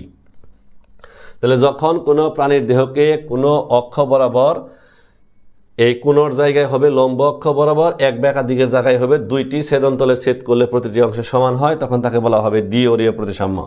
এই ক্ষেত্রেও প্রাণীর দেহটা প্রায় ডিম্বাকৃতির লম্বা হয় এবং এরকম বরাবর একবার, সমকোণে আরেকবার, এই মোট 2 বার ছেদ করা যায়। এটা হলো তোমার দ্বি-অরীয় প্রতিসাম্য। তারপর আসো যে তোমার দ্বিপার্শ্বীয় প্রতিসাম্য। দ্বিপার্শ্বীয় প্রতিসাম্য, এই ক্ষেত্রেও যেখানে লেখছো কোণ সেখানে হবে লম্ব, আর যেখানে লেখছো 2টি সেখানে হবে 1টি। তাহলে তুমি এখন কি বলবা, যখন কোনো প্রাণীর দেহকে লম্ব অক্ষ বরাবর 1টি ছেদনতলে ছেদ করলে প্রতিটি অংশ সমান হয়, তখন তাকে বলা হবে কি, তখন তাকে বলা হবে দ্বিপার্শ্বীয় প্রতিসাম্য। মানুষ হলো এর উদাহরণ। তারপরে তোমার ওই যে তেলাপোকা, ঘাস ফড়িং, রুই মাছ, যত মাছ আছে পৃথিবীতে, কর্ডাটা পর্বের যত প্রাণী আছে বেশিরভাগ, তারপরে তোমার প্লাটিহেলমিনথেস থেকে শুরু করে নিয়ে কর্ডাটা পর্বের বেশিরভাগ প্রাণী কি তোমার এই দ্বিপার্শ্বীয় প্রতিসাম্য। তো এই যে এরকম লম্ব বরাবর একবার ছেদ করলে প্রত্যেকটা অংশ কি হবে, সমান হবে। এখন আসা হলো যে তোমার অপ্রতিসাম্য। যখন কোনো প্রাণীর দেহকে, অপ্রতিসাম্য হলো যখন কোনো প্রাণীর দেহকে কোনোভাবেই সমান অংশে ছেদ করা সম্ভব হয় না, তখন তার নাম হয় কি, অপ্রতিসাম্য। অপ্রতিসাম্য কারা, পরিফেরা পর্বের বেশিরভাগ প্রাণী তোমার হলো যে অপ্রতিসাম্য, তাছাড়া নিডেরিয়া পর্বের কিছু সংখ্যক প্রাণী অপ্রতিসাম্য, আর তোমার মোলাস্কা পর্বের প্রাণীরা দ্বিপার্শ্বীয় প্রতিসাম্য, শুধুমাত্র গ্যাস্ট্রোপোড যারা অর্থাৎ ওই যে শামুক, ঝিনুক, এরা হলো কি, অপ্রতিসাম্য। তাহলে এই হলো যে তোমার প্রতিসাম্যতা গেল। এই প্রতিসাম্য কিন্তু অনেকবারই পরীক্ষার মধ্যে আসে, আর এখান থেকে যে প্রশ্ন আসবে সেই প্রশ্নগুলো হুবহু এই সংজ্ঞাগুলো দিলে হবে না, এটা কিন্তু মনে করো যে একটু ব্যাখ্যা দিতে হবে। যেমন ধরো এরকম একটা মাছ ছবি দিল, দিয়া বললো যে এর মধ্যে যে ধরনের প্রতিসাম্যতা আছে তা ব্যাখ্যা করো। তাহলে মাছ দ্বিপার্শ্বীয় প্রতিসাম্য কিছুক্ষণ আগেই বলছি। তাহলে সেই ক্ষেত্রে এখন তুমি কিভাবে ব্যাখ্যা করবা, প্রথমে তুমি সংজ্ঞা দেবা। যখন কোনো প্রাণীর দেহকে লম্ব অক্ষ বরাবর একটি ছেদনতলে ছেদ করলে প্রতিটি অংশ সমান হয়, তখন তাকে কি বলা হয়, দ্বিপার্শ্বীয় প্রতিসাম্য। এই মাছের দেহকেও লম্ব অক্ষ বরাবর একটি ছেদনতলে ছেদ করলে প্রত্যেকটা অংশ সমান হয়, তাই মাছকে দ্বিপার্শ্বীয় প্রতিসাম্য বলে। এইভাবে তোমার ব্যাখ্যা কিন্তু করতে হবে পরীক্ষার মধ্যে। তাহলে এটা আমাদের প্রতিসাম্যতা গেল। প্রতিসাম্যতার পর আমরা প্রাণী জগতের পর্ব নিয়ে আলোচনা করব। এই পর্বের আগে আর একটা কথা বলি যে হিকম্যান 2019-2018 যে শ্রেণীবিন্যাস দিছে, সেই শ্রেণীবিন্যাসে কিন্তু প্রাণী জগতের পর্ব 33টা। যদিও আমরা জানি প্রাণী জগতের পর্ব কয়টা, 9টা। আসলে 9টা না, প্রাণী জগতের পর্ব হলো 33টা, প্রধান পর্ব হইল 9টা। এখন প্রাণী জগতের এই 33টা পর্বকে দুইটা ভাগে ভাগ করছে। একটা হলো যে তোমার ওই প্রাণী জগতের 33টা পর্ব, একটা হলো মেজর পর্ব আর একটা হলো মাইনর পর্ব। মেজর পর্ব হলো যে সকল পর্বে প্রাণীর সংখ্যা বেশি এবং বাস্তুতান্ত্রিক গুরুত্ব বেশি, তারা হলো মেজর পর্ব। আর যে সকল পর্বে প্রাণীর সংখ্যা কম, মানে প্রজাতির সংখ্যা কম এবং বাস্তুতান্ত্রিক গুরুত্ব কম, তারা হলো মাইনর পর্ব। এর আগে আরও কিছু আমি ভিত্তি নিয়ে কথা বলি, যে আমি তো অনেকগুলো ভিত্তি শেষ করে আসছি, তারপরে আরও কিছু কিছু ভিত্তি বলি। যেমন ধরো খণ্ডকায়ন আছে, এটা ক নম্বরের প্রশ্ন। যখন কোনো প্রাণীর দেহে একই রকম খণ্ডের পুনরাবৃত্তি ঘটে এবং সারাটা দেহ এরকম খণ্ডযুক্ত হয়, তখন তাকে বলা হয় কি, খণ্ডকায়ন। এই প্রকৃত খণ্ডকায়ন এগুলা কিন্তু পাওয়া যায় কোথায়, এগুলা পাওয়া যায় কিন্তু অ্যানেলিডা পর্বের প্রাণীতে। তারপর মনে করো আছে অঞ্চলায়ন, কতগুলা খণ্ডক মিলে যখন কোনো অঞ্চল তৈরি করে। যেমন ধরো আর্থ্রোপোডা পর্বের প্রাণীদের মস্তকের খণ্ডক, এখানে একরকম কতগুলা খণ্ডক মিলে এই মস্তক তৈরি করে। আবার উদরে কতগুলা খণ্ডক মিলে উদর তৈরি করে। আবার অন্যরকম কয়েকটা খণ্ডক নিয়ে আবার পা তৈরি করে। এরকম এই কতগুলা খণ্ডল একত্রিত হয়ে এক একটা দেহের এক একটা অঞ্চল যখন তৈরি করে, তখন এই প্রক্রিয়ার নাম হয় কি, অঞ্চলায়ন। এটা কিন্তু খুব গুরুত্বপূর্ণ একটা প্রশ্ন। তারপর মনে করো যে নোটোকট, নোটোকটও কিন্তু শ্রেণীবিন্যাসের একটা ভিত্তি। সেই নোটোকট কি, যে তোমার কর্ডাটা পর্বের প্রাণীদের পৃষ্ঠ মধ্য রেখা বরাবর নিরেট স্থিতিস্থাপক একটা দণ্ড থাকে, যার নাম কি, নোটোকট। যে সকল প্রাণীদের দেহে এই নোটোকট থাকে তারা কর্ডেট, আর যাদের নোটোকট নাই তারা হলো কি, নন কর্ডেট। তাহলে এগুলা হলো যে তোমার গুরুত্বপূর্ণ সংজ্ঞা শ্রেণীবিন্যাস ভিত্তির মধ্যে, এগুলো আমরা অবশ্যই শিখব। এখন তাহলে আমি শ্রেণীবিন্যাসের যে পর্বগুলো বলতেছিলাম, সেই পর্বগুলো ছিল কতগুলা, 33টাই। 33টা পর্বের মধ্যে 9টা প্রধান, কারণ এখানে প্রজাতির সংখ্যা বেশি এবং বাস্তুতান্ত্রিক গুরুত্ব বেশি, আর বাকিগুলোতে প্রজাতির সংখ্যা কম, বাস্তুতান্ত্রিক গুরুত্ব কম, তাই এগুলো হলো মাইনর পর্ব। তাই মাইনর পর্ব আমরা আলোচনা করব না, আমরা শুধু মেজর পর্ব আলোচনা করব। আর সেই মেজর পর্বগুলোর নাম অবশ্যই আমাদের সিরিয়ালি মুখস্থ করতে হবে। সিরিয়ালি মুখস্থ না করতে পারলে সেই ক্ষেত্রে কিন্তু তোমার এই পরীক্ষার উত্তর ভুল হবে, কারণ যে সৃজনশীল আসে সেই সৃজনশীলে সিরিয়াল মুখস্থ করাটা অত্যন্ত জরুরি একটা বিষয়। তো দেখো প্রথম যে পর্ব, পরিফেরা পর্ব, দেখো বইয়ের মধ্যে কিন্তু 8টা 9টা করে বৈশিষ্ট্য দেওয়া আছে। হ্যাঁ, আমি কিন্তু এখানে তোমার 5টা করে বৈশিষ্ট্য নিয়ে আসছি। তুমি যদি এই 5টা বৈশিষ্ট্য যদি তুমি মুখস্থ করো, এবং এই 5টা বৈশিষ্ট্য মুখস্থ করতে তোমার 2 থেকে 3 মিনিট সময় লাগবে, অল্প সময়ের ভিতরে। যেখানে বই মুখস্থ করতে অনেক সময় লাগতো, আর এখানে তোমার 2 থেকে 3 মিনিট সময় লাগবে। আর এখানে যে তথ্যগুলো আমি ইনক্লুড করছি, সেই তথ্যগুলো কাভারেজ করতে পারলেও কিন্তু তোমার 80% এমসিকিউ কাভার হয়ে যাবে। তাছাড়া আজকে কিন্তু আমি একটা এমসিকিউ শিটও দিছি, ওই শিটটা ফলো করবে, সাথে তোমার এই লেকচার ফলো করবে। আল্লাহর রহমতে ইনশাল্লাহ তোমার 90 থেকে 95% এমসিকিউ তোমার কাভারেজ দেবে এখান থেকে। তাহলে দেখো প্রাণী জগতের প্রথম পর্ব আমরা যেটা পড়তেছি, যার নাম হলো কি, পরিফেরা। তাহলে পরিফেরা পর্বের প্রাণীরা আমরা সবাই জানি স্পঞ্জ নিয়ে পরিচিত। এখানে আর একটা কথা বলি, প্রত্যেকটা পর্বে কিন্তু প্রজাতির সংখ্যা দেওয়া আছে। এই প্রজাতির সংখ্যা এক এক বইয়ে কিন্তু এক এক রকম। যে সকল মান নিয়ে বিতর্ক আছে ওই সকল মান সাধারণত এমসিকিউতে আসে না, তাই আমি প্রজাতির সংখ্যাগুলো উল্লেখ করতেছি না। একটা পর্বের সাধারণ বৈশিষ্ট্য এবং প্রধান বৈশিষ্ট্যগুলো এখানে উল্লেখ করতেছি। তো পরিফেরা পর্বের প্রাণীরা যে নামে পরিচিত সেটা হলো স্পঞ্জ নামে পরিচিত। আর স্পঞ্জ কি, এটা কিন্তু একটা গুরুত্বপূর্ণ ক নম্বরের প্রশ্ন। এখন স্পঞ্জ বলার কারণ হলো, তোমরা যদি দেখো স্পঞ্জ দেখো বা ফোম দেখো, এগুলোর শরীরের মধ্যে হিউজ পরিমাণ ছিদ্র। এই ফোমের মধ্যে তুমি দেখবা প্রচুর ছিদ্র, স্পঞ্জের মধ্যে প্রচুর ছিদ্র হওয়ার কারণে এদের দেহ নরম সফট হয়। চাপ দিবে ছোটো হয়ে যাবে, ছেড়ে দিবে আগের মতো বড় হয়ে যাবে স্পঞ্জ। তো এই পর্বের প্রাণীদের দেহ প্রচুর ছিদ্রযুক্ত হয়, ওরকম মনে করা যে স্পঞ্জের মতো নরম হয়, এই জন্য এদেরকে স্পঞ্জ নামে আখ্যায়িত করা হয়ে থাকে। তো আর এদের দেখতে কিন্তু আসলে প্রাণী মনে হইব না। সমুদ্রের তলদেশে অনেক সময় যে তোমরা এই যে ন্যাশনাল জিওগ্রাফিতে যে দেখো যে অনেক বর্ণিল গাছগাছালির মতো দেখা যাচ্ছে, আসলে কিন্তু ওইগুলা গাছগাছালি না, ওইগুলা কিন্তু এই যে সকল পর্বের প্রাণী দেখে মনে হবে উদ্ভিদ, কিন্তু আসলে উদ্ভিদ না। আবার আমরা কিন্তু জানি যে হলো যে প্রাণীরা চলাফেরা করতে পারে, এই পরিফেরা পর্বের কোনো পরিণত প্রাণী কিন্তু চলাফেরা করতে পারে না, সকল পরিণত প্রাণীগুলোই কি নিশ্চল। তো দেখো এই পর্বের প্রাণীরা কোষীয় সংগঠন মাত্রার প্রাণী। আমি আগেই কিন্তু কোষীয় সংগঠন মাত্রা কাকে বলে সেটা সংজ্ঞা দিয়ে আসছি। তারপর দেহে অস্টিয়া নামক অসংখ্য ছিদ্র থাকে, যে ছিদ্র থাকার কারণে এদের দেহ সফট হয়, যে এই কারণে এদেরকে স্পঞ্জ বলে। এখানে এই অস্টিয়া গুরুত্বপূর্ণ ক নম্বরের প্রশ্ন।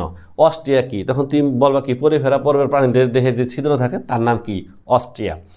তারপর এই পর্বের প্রাণীদের দেহে যেহেতু তোমার আমাদের মতো উচ্চ এই যে তোমার রক্ত সংবহনতন্ত্র, রেচনতন্ত্র, ফুসফুস এরকম উন্নত যন্ত্রপাতি এদের শরীরে নাই, কারণ এদের শরীরে কয়েকটা কোষ দ্বারা তৈরি।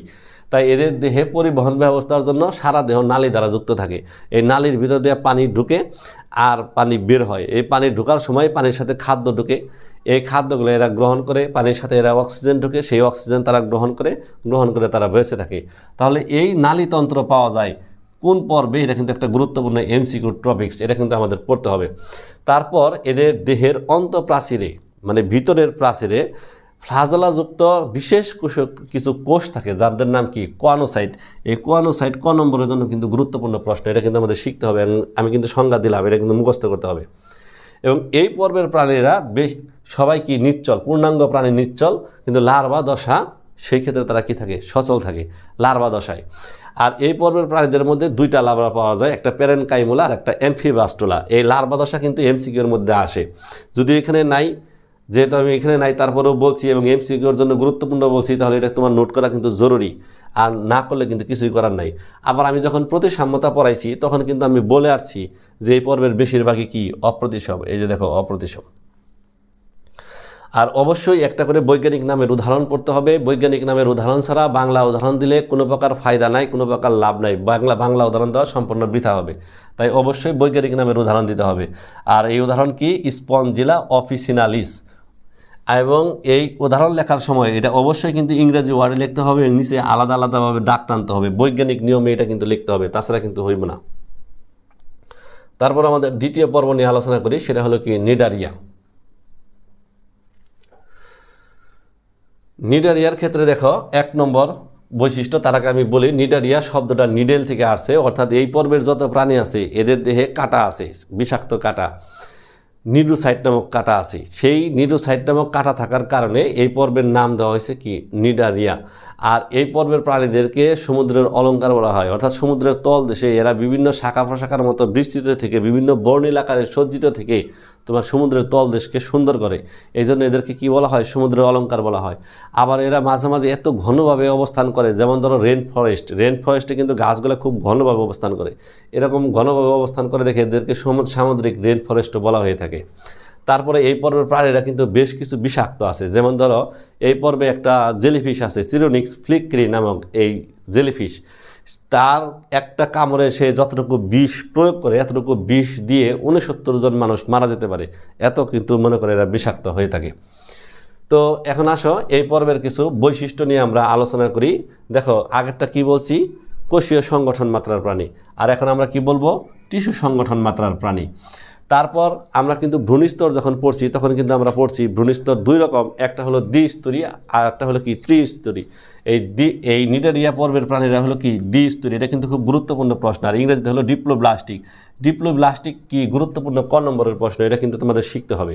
তারপরে কিছুক্ষণ আগেই বলছি নিডারিয়া শব্দটা আসছে নিডেল থেকে, কাঁটা থেকে।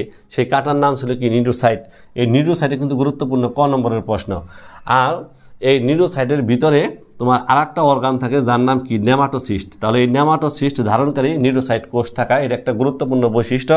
আর নেমাটোসিস্ট কি নিডোসাইট কি এটা কিন্তু গুরুত্বপূর্ণ ক নম্বরের প্রশ্ন। এটা কিন্তু তোমরা হাইডা অধ্যায়ে গিয়ে ইনশাআল্লাহ বিস্তারিত পড়বে।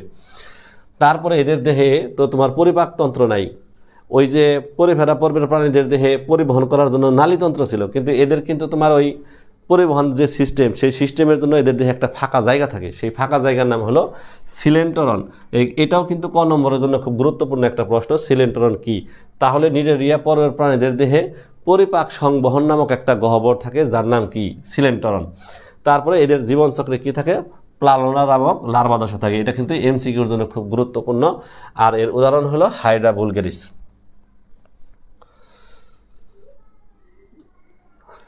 তো এই বৈশিষ্ট্যগুলো এখান থেকে দেখলে আল্লাহর রহমতে হয়ে যাবে। মেন বৈশিষ্ট্য এখানে দেওয়া আছে। এরপর আসো প্লাটি হেলমেনথিস পর্ব। প্লাটি হেলমেনথিস শব্দের অর্থ, প্লাটি মানে ফ্ল্যাট শব্দ থেকে আসছে, যে শব্দের অর্থ হলো চ্যাপ্টা। হেলমেনথিস শব্দের অর্থ হলো কৃমি। এই পর্বে যারা আছে সবাই হলো কৃমি, আর এই কৃমির দেহের সাইজ হলো চ্যাপ্টা। যেমন ধরো এই যে আমার হাতটা কিন্তু একটু লম্বা আছে, কিন্তু সাইজটা কি, এই যে শেপটা হলো কি চ্যাপ্টা। তো এদের দেহ লম্বা বা চ্যাপ্টা, এই জন্য এদেরকে প্লাটি হেলমেনথিস বা চ্যাপ্টা কৃমি বলা হয়ে থাকে। এই পর্বের প্রাণীরা তোমার হলো যে 30 মিটার পর্যন্ত লম্বা হয়ে থাকে। যেমন ধরো ফিতা কৃমি আছে, এটা কিন্তু মানুষ এর অন্ত্রে বসবাস করে, এটা কিন্তু 6 থেকে 7 মিটার পর্যন্ত লম্বা হয়। আমরা কিন্তু মাত্র 1.5 মিটার লম্বা, এটা কিন্তু 6 থেকে 7 মিটার লম্বা, অনেক বড় বড় হয় এই কৃমিগুলো। রিংওয়ার্ম নামক একটা কৃমি আছে, এগুলা অন্ত্রে বসবাস করে না, এরা মুক্তভাবে ঘুরে। এরা কিন্তু অনেক দেখে মনে হবে সাপ, কিন্তু আসলে ওইটা কৃমি। এত লম্বা লম্বা মনে করা যায় কৃমি হয়, এবং এদের দেহের সাইজটা হয় কি চ্যাপ্টা সাইজ হয়। আর এরা কিন্তু তোমার হলো যে অনেক ধরনের জ্বর তৈরি করে, শামুক জ্বর তৈরি করে এই যে এগুলা কৃমিগুলা। আর এটা খুব মারাত্মক, ম্যালেরিয়ার পরেই মারাত্মক জ্বরের নাম হলো শামুক জ্বর। এখন আসো এই পর্বের বৈশিষ্ট্যের মধ্যে আমি বলছি এদের দেহ কি কেমন হবে, লম্বা এবং চ্যাপ্টা, একটা গুরুত্বপূর্ণ বৈশিষ্ট্য। আর আগেরগুলা প্রথমটা ছিল কোষীয় সংগঠন মাত্রা, তারপরে হলো টিস্যু সংগঠন মাত্রা, এখন হলো কি অঙ্গ সংগঠন মাত্রা প্রাণী। তারপরে প্রথমটা ছিল তোমার কোনো ভ্রূণস্তর ছিল না, দ্বিতীয়টা মানে নিডারিয়ার মধ্যে কিন্তু তোমার দ্বিস্তরী প্রাণী বলছি, এখন কিন্তু এটা ত্রিস্তরী প্রাণী। ত্রিস্তরী প্রাণীকে বলা হয়, কাকে বলা হয় এটার সঙ্গে কিন্তু আমরা দিয়ে আসছি, ট্রিপ্লোব্লাস্টিক। তারপর এদের পরিপাক নালী অসম্পূর্ণ। অসম্পূর্ণ পরিপাক নালী কাকে বলে, যে সকল পরিপাক নালীর মধ্যে মুখ ছিদ্র আছে কিন্তু পায়ছিদ্র নাই, সেই সকল পরিপাক নালীকে বলা হয় কি অসম্পূর্ণ পরিপাক নালী। আর এদের পরিপাক নালী শাখান্বিত। তারপর এদের দেহে একটা রেচনতন্ত্র আছে, যে রেচনতন্ত্র মানে এদের দেহে অনেকগুলোই রেচনতন্ত্র আছে, এদের মধ্যে প্রধান রেচনতন্ত্রের নাম হলো শিখাকোষ বা ফ্লেম সেল। এই শিখাকোষ কোথায় পাওয়া যায় কিন্তু অনেকবার এমসিকিউতে আসছে, আবার ক নম্বর প্রশ্নের মধ্যে আছে শিখাকোষ কি। তাহলে সেই ক্ষেত্রে তুমি লিখবা প্লাটি হেলমেনথিস পর্বের প্রাণীদের প্রধান রেচন অঙ্গের নাম হলো শিখাকোষ। আর এই পর্বের উদাহরণ আমরা কি নিয়ে আসছি, টেনিয়া সোলিয়াম। তাছাড়া এই পর্বের প্রাণীদের মুখের মধ্যে তোমার হুক থাকে, যেটা দ্বারা সে পরজীবীর শরীরে পোষকের শরীরে আটকে থাকে। বুঝতে পারছো? এটা হলো যে তোমার প্লাটি হেলমেনথিস পর্বের বৈশিষ্ট্য। তারপরে আসো নেমাটোডা।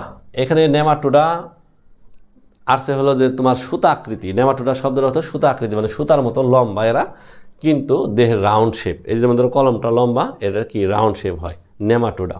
তো এরা তোমার এই পচা যত জিনিস আছে, এই পচা জিনিসের ভিতরে সবচেয়ে বেশি থাকে। তাছাড়া মানুষের অন্ত্রেও বা বিভিন্ন প্রাণীর অন্ত্রেও এরা পরজীবী হিসেবে বসবাস করে। একটা পচা আপেলে প্রায় 90,000 তোমার এই নেমাটোডা থাকতে পারে, এত মনে করো যে সংখ্যায় এরা বিস্তৃত। তো এই পর্বের প্রাণীদের দেহ কি হয়, লম্বা এবং নলাকার, যেটা আমি এখন বললাম। আর দেহ দ্বিপার্শ্বীয় প্রতিসম। আমরা জানি যে প্লাটি হেলমেনথিস থেকে শুরু করে নিয়ে কর্ডাটা পর্যন্ত যারা আছে সবাই দ্বিপার্শ্বীয় প্রতিসম। অপকৃত সিলুম, আমরা কিন্তু সিলুমের উদাহরণ পেয়ে আসছিলাম। তো এই অপকৃত সিলুম কি সেটাও কিন্তু আমরা জানছিলাম। এই অপকৃত সিলুমের অনেকগুলো নাম আছে, সিডো সিলুম, ভ্রান্ত সিলুম, ছদ্ম সিলুম, যে নামেই আসুক। আর এই অপকৃত সিলুম এটা কিন্তু এমসিকিউতে হাজারবার আসছে যে অপকৃত সিলুমযুক্ত প্রাণী কোনটি বা কোন পর্বে পাওয়া যায়। আর এদের পৌষ্টিক নালী কিন্তু আমি বলছি সম্পূর্ণ, তার মানে কি মুখ ছিদ্র আছে, পায়ের ছিদ্র আছে, এবং এটা কি হবে, সোজা হবে। যৌন দ্বিরূপতা দেখা যায় এই পর্বের প্রাণীদের মধ্যে। যৌন দ্বিরূপতা হলো যদি পুরুষ আর স্ত্রী প্রাণী আকার আকৃতিতে ভিন্ন থাকে, অর্থাৎ একটা ছোট একটা বড় এমন সাইজের থাকে, তখন তাকে বলা হয় যৌন দ্বিরূপতা, যা এই পর্বের একটা গুরুত্বপূর্ণ বৈশিষ্ট্য। এবং যৌন দ্বিরূপতা কাকে বলে, এটা ক নম্বরের জন্য খুব গুরুত্বপূর্ণ প্রশ্ন।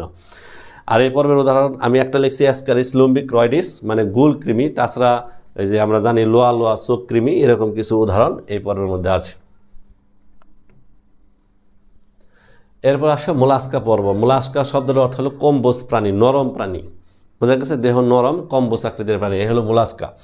মোলাস্কা এই পর্ব হলো যে প্রাণী জগতের মধ্যে দ্বিতীয় বৃহত্তম পর্ব। এটা কিন্তু অনেকবারই পরীক্ষার মধ্যে আসছে যে প্রাণী জগতের মধ্যে দ্বিতীয় বৃহত্তম পর্ব কোনটি, এই হলো মোলাস্কা। এখন এই মোলাস্কা পর্বের প্রাণীদের দেহ, যেহেতু আমি আগেই বলছি কম্বোজ প্রাণী অর্থাৎ দেহ নরম, তাই এদের দেহ কি হবে, নরম হবে, মাংসল হবে, হাড় নাই ভিতরে, বা কোনো শক্ত কোনো আবরণ বা পর্দাও নাই, এবং অখণ্ডায়িত কোনো প্রকার খণ্ডায়ন নাই।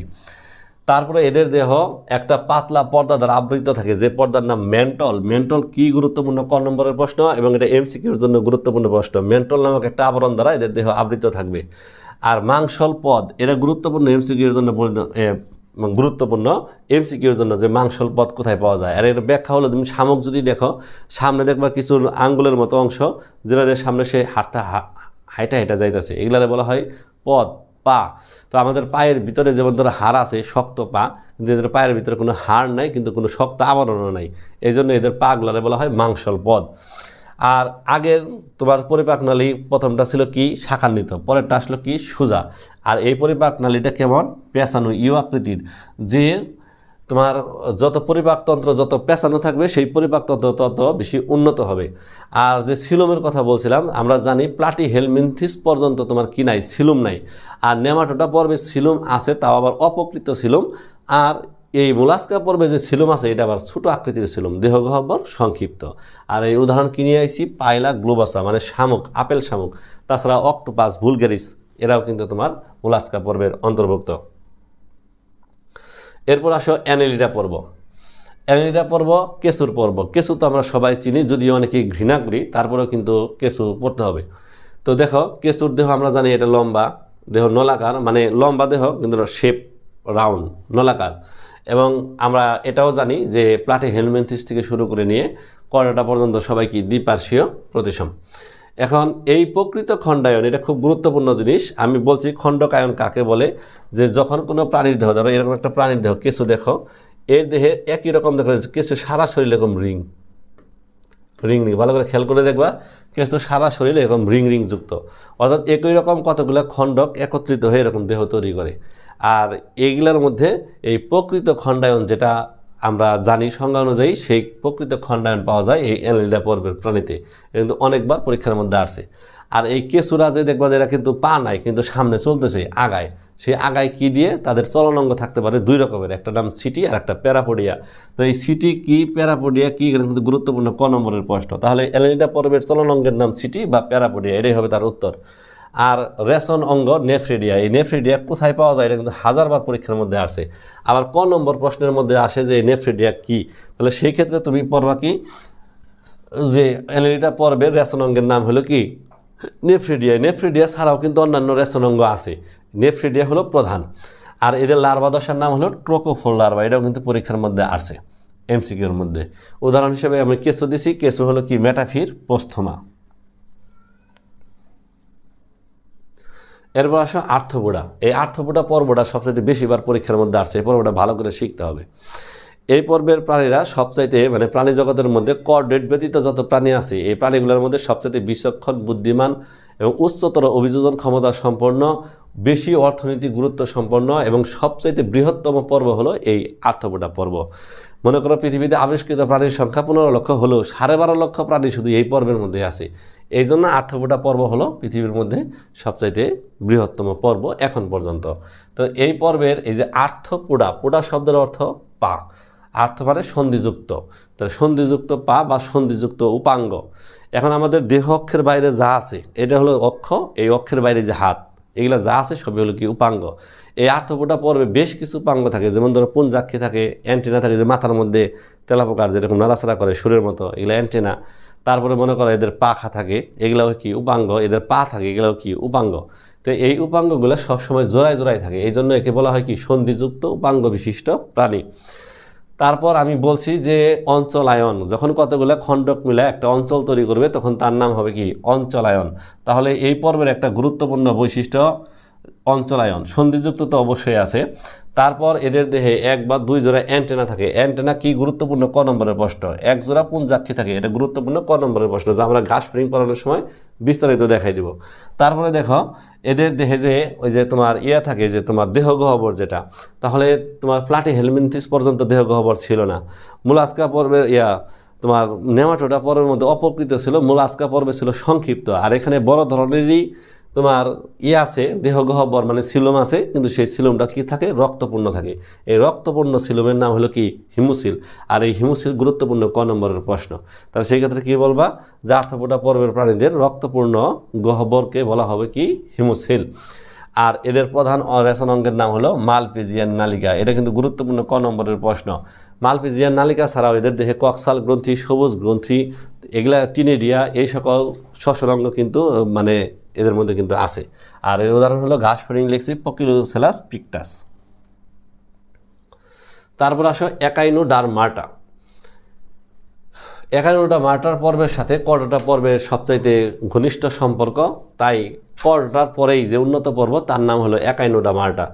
এই পর্বের বিশেষ একটা বৈশিষ্ট্য হলো যে এই পর্বের সকল সদস্যই সামুদ্রিক।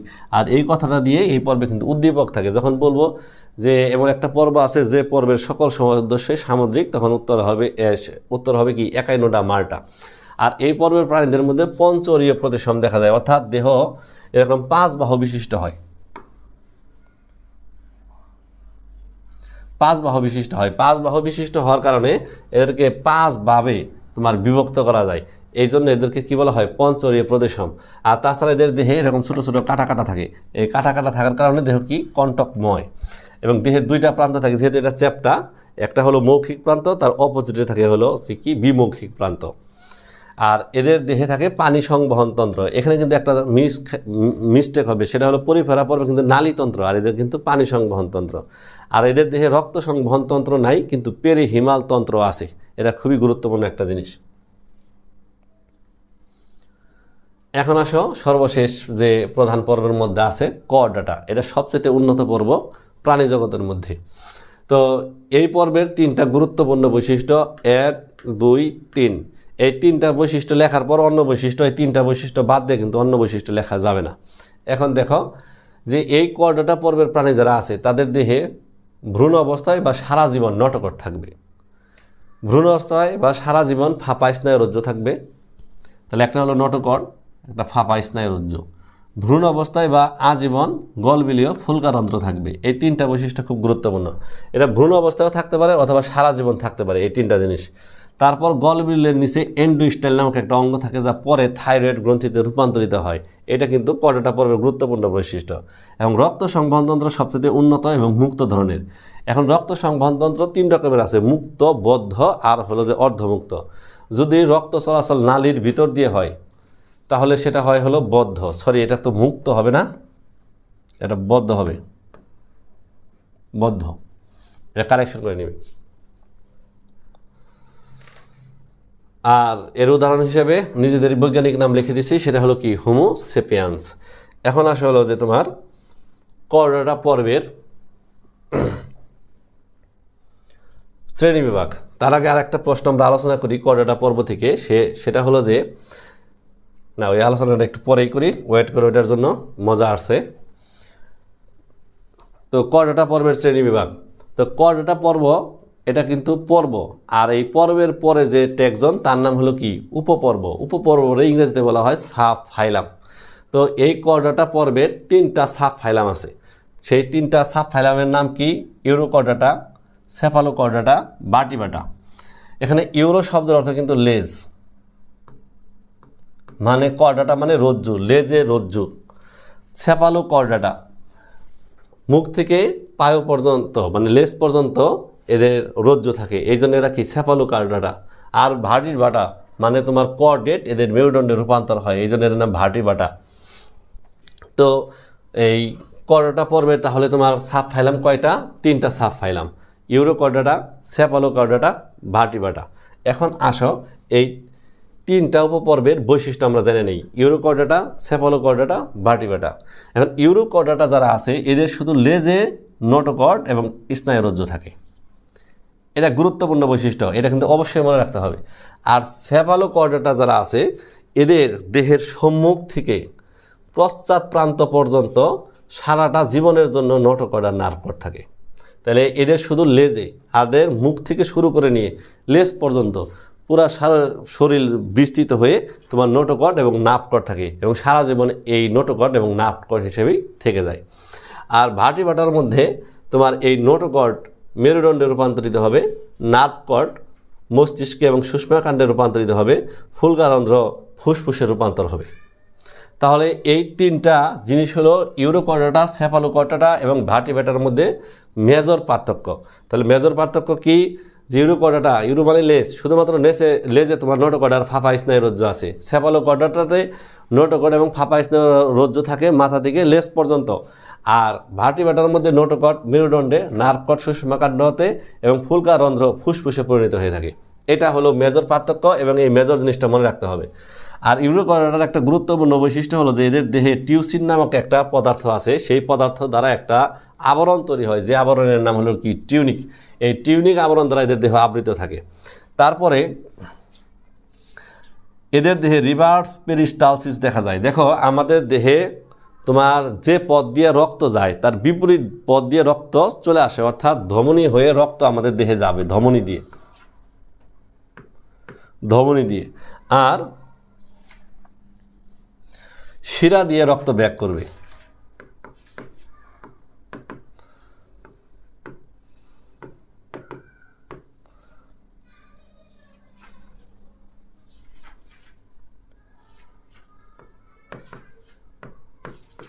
তাহলে দেখো আমাদের দেহে ধমনী দিয়ে রক্ত আসে আর শিরা দিয়ে রক্ত ফেরত যায়, 2টা নালী ব্যবহার হয়।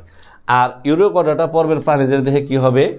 যে রক্ত নালী দিয়ে রক্ত আসছে ওই নালী দিয়ে আবার ফেরত যাবে, অর্থাৎ এই নালী দিয়ে রক্ত আসছে আবার এই নালী দিয়ে রক্ত ফেরত যাবে। তো এই জন্য একে বলা হয় কি? Reverse peristalsis. এটা কিন্তু গুরুত্বপূর্ণ ক নম্বরের প্রশ্ন। আবার এদের দেহে প্রতীপ রূপান্তর ঘটে, এটাও কিন্তু গুরুত্বপূর্ণ একটা ক নম্বরের প্রশ্ন, অনেক সময় ক্ষতে আসে। প্রতীপ রূপান্তর বলতে কি বুঝো? এখন প্রতীপ রূপান্তর হলো যদি কোনো প্রাণীর মানে শিশু অবস্থায় উন্নত বৈশিষ্ট্য থাকে, বড় হওয়ার সাথে সাথে উন্নত বৈশিষ্ট্য হারায় ফেলে, তখন তাকে বলা হয় কি? প্রতীপ রূপান্তর। এই ইউরোকর্ডাটা পর্বের প্রাণীদের তোমার লার্ভা দশায় এরা থাকে উন্নত বৈশিষ্ট্যের অধিকারী, আর যখন এরা পূর্ণাঙ্গ হয় তখন তাদের উন্নত বৈশিষ্ট্য হারায় যায়। যেমন ধরো লার্ভা দশায় এদের নোটোকর্ড আর স্নায়ুরজ্জু থাকে, বড় হইলে এটা হারায় যায়। তারপরে লার্ভা দশায় এরা সচল থাকে, কিন্তু বড় হইলে এরা নিশ্চল হয়ে যায়। এই জন্য এরা উন্নত বৈশিষ্ট্য ক্রমে হারায় তোমার কি হয়? অনুন্নত বৈশিষ্ট্য ধারণ করে। এই জন্য এদেরকে বলা হয় কি? প্রতীপ রূপান্তর। তো এরপরে দেখো সেফালোকর্ডাটা যারা আছে, সেফালোকর্ডাটা কিছু নাম আছে। ইউরোকর্ডাটা পর্বের প্রাণীরা কিন্তু সবাই সামুদ্রিক, এটা কিন্তু উপপর্ব, আর একাইনোডোমাটা কিন্তু মেন পর্ব ছিল। এখন সেফালোকর্ডাটা যারা আছে এদের বল্লম আকৃতির প্রাণী বলা হয়, কারণ এদের দেহের আকৃতি বল্লমের মতো। একটা বল্লম যেমন মনে করো এরকম সাইজ থাকে, এই যে এরকম সাইজের বল্লম থাকে, এই বল্লম সাইজের মনে করো যে প্রাণী, এই জন্য এদেরকে বল্লম আকৃতির বলা হয় বা ল্যান্সিওলেটস বলা হইতো। এরপর এদেরকে অ্যাম্ফিওক্সাস অর্থাৎ উভয় প্রান্ত সুচালু এই নামেও ডাকা হইতো। তাহলে সেফালোকর্ডাটা কিন্তু কয়েকটা নাম পাইলাম, ল্যান্সিওলেটস বা বল্লম আকৃতির, আর একটা নাম কি? অ্যাম্ফিওক্সাস, এবং সর্বশেষ কি? সেফালোকর্ডাটা। আর এই সেফালোকর্ডাটার সবচেয়ে গুরুত্বপূর্ণ প্রাণীর নাম ব্রাঙ্কিওস্টোমাটা, অর্থাৎ মুখে ফুলকা ছিদ্র থাকে, এই জন্য এদের নাম দিচ্ছে কি? ব্রাঙ্কিওস্টোমাটা। দেখো দেহ স্বচ্ছ মানে পরিষ্কার, অর্থাৎ এদের দেহের ভিতরে যে নোটোকর্ড আছে এটা দেহের বাইরে থেকে দেখা যায় নোটোকর্ডটা। আর এদের দেহের উভয় প্রান্ত সুচালু, দেখো এই প্রান্ত সুচালু। তারপর এটা তো আমি 2 নম্বরটা আগেই বলছি, এদের দেহে এরকম লম্বা দেহ থাকবে, এই দেহের মধ্যে এই যে এরকম আকৃতির প্রায় 60 জোড়া মায়োটাম পেশি থাকে এই সেফালোকর্ডাটার মধ্যে। আর এদের গলবিলে অসংখ্য ফুলকারন্ধ্র বা ফুলকা ছিদ্র থাকে। আর ভার্টিব্রাটার উদাহরণগুলো তো আমি বলে আসছি। সর্বশেষ এদের মধ্যে করটিক স্নায়ু থাকে 10 থেকে 12 জোড়া। আমাদের যে ব্রেন, এই ব্রেন থেকে কিছু তার বের হয় যেগুলো আমরা স্নায়ু বলি, করটিক স্নায়ু। এই এক একটা তার আমাদের মাথার এক এক জায়গায় যায়, কিছু তার চোখে আসে, কিছু নাকে আসে, কিছু কানে যায়। এগুলা কি করে, এই তারগুলা দ্বারা মস্তিষ্ক এদেরকে নিয়ন্ত্রণ করে। এদেরকে বলা হয় কি করটিক স্নায়ু, আর এর সংখ্যা 10 থেকে 12 জোড়া। তাহলে ইউরোকর্ডাটা, সেফালোকর্ডাটা, ভার্টিব্রেটা, এই তিনটা সম্পর্কে আমাদের ধারণা হয়ে গেল। এখন আসো এই ইউরোকর্ডাটাকে আবার তিনটা শ্রেণীতে ভাগ করছে, অ্যাসিডিয়াসিয়া, থ্যালাসিয়া, লার্ভাসিয়া। অ্যাসিডিয়াসিয়া যারা, এরা কিন্তু সামুদ্রিক ফোয়ারা নামে পরিচিত। এই প্রশ্ন কিন্তু দুইভাবে আসতে পারে। অ্যাসিডিয়াকে সামুদ্রিক ফোয়ারা বলা হয় কেন, অথবা ইউরোকর্ডাটা পর্বের প্রাণীদেরকে সামুদ্রিক ফোয়ারা বলা হয় কেন? এদের দেহে লম্বা লম্বা নল থাকে, এই নল দিয়ে সে সজোরে পানি উপরের দিকে উৎসারিত করে, যা দেখতে ফোয়ারার মতো মনে হয়। এই জন্য এদেরকে কি বলা হয়, সামুদ্রিক ফোয়ারা। অ্যাসিডিয়াসিয়া পর্বের প্রাণী যারা আছে, এদের দেহ স্ফীত, অসংখ্য ফুলকা ছিদ্রবদ্ধমান এবং অস্বচ্ছ। আর এদের লেজের নটকট থাকে, ছোটোকালে লেজ থাকে, বড় হইলে মনে করে এদের লেজ হারায় যায়।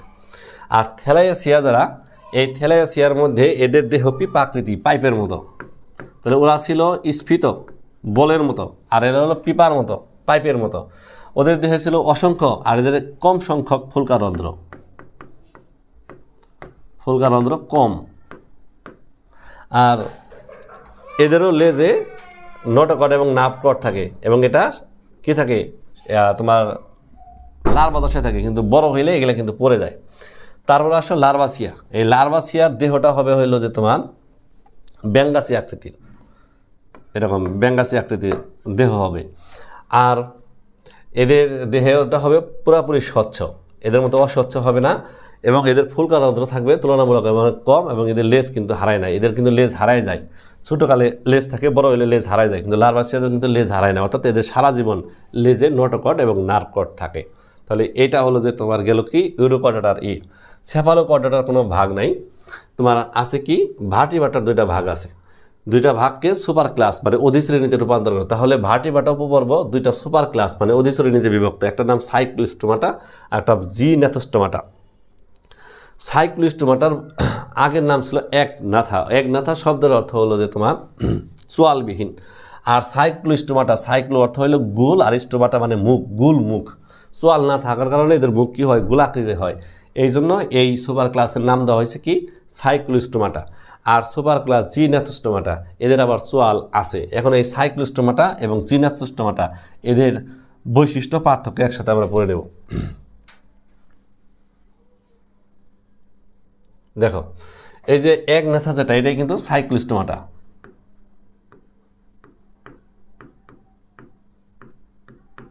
সাইক্লোস্টোমাটা আর জিন্যাথোস্টোমাটা যা আছে তাই। দেখো, যারা সাইক্লোস্টোমাটা, এদের মুখে সোয়াল নাই, এটা আমি আগেই বলছিলাম, মুখে সোয়াল নাই, আর এদের মুখে সোয়াল আছে।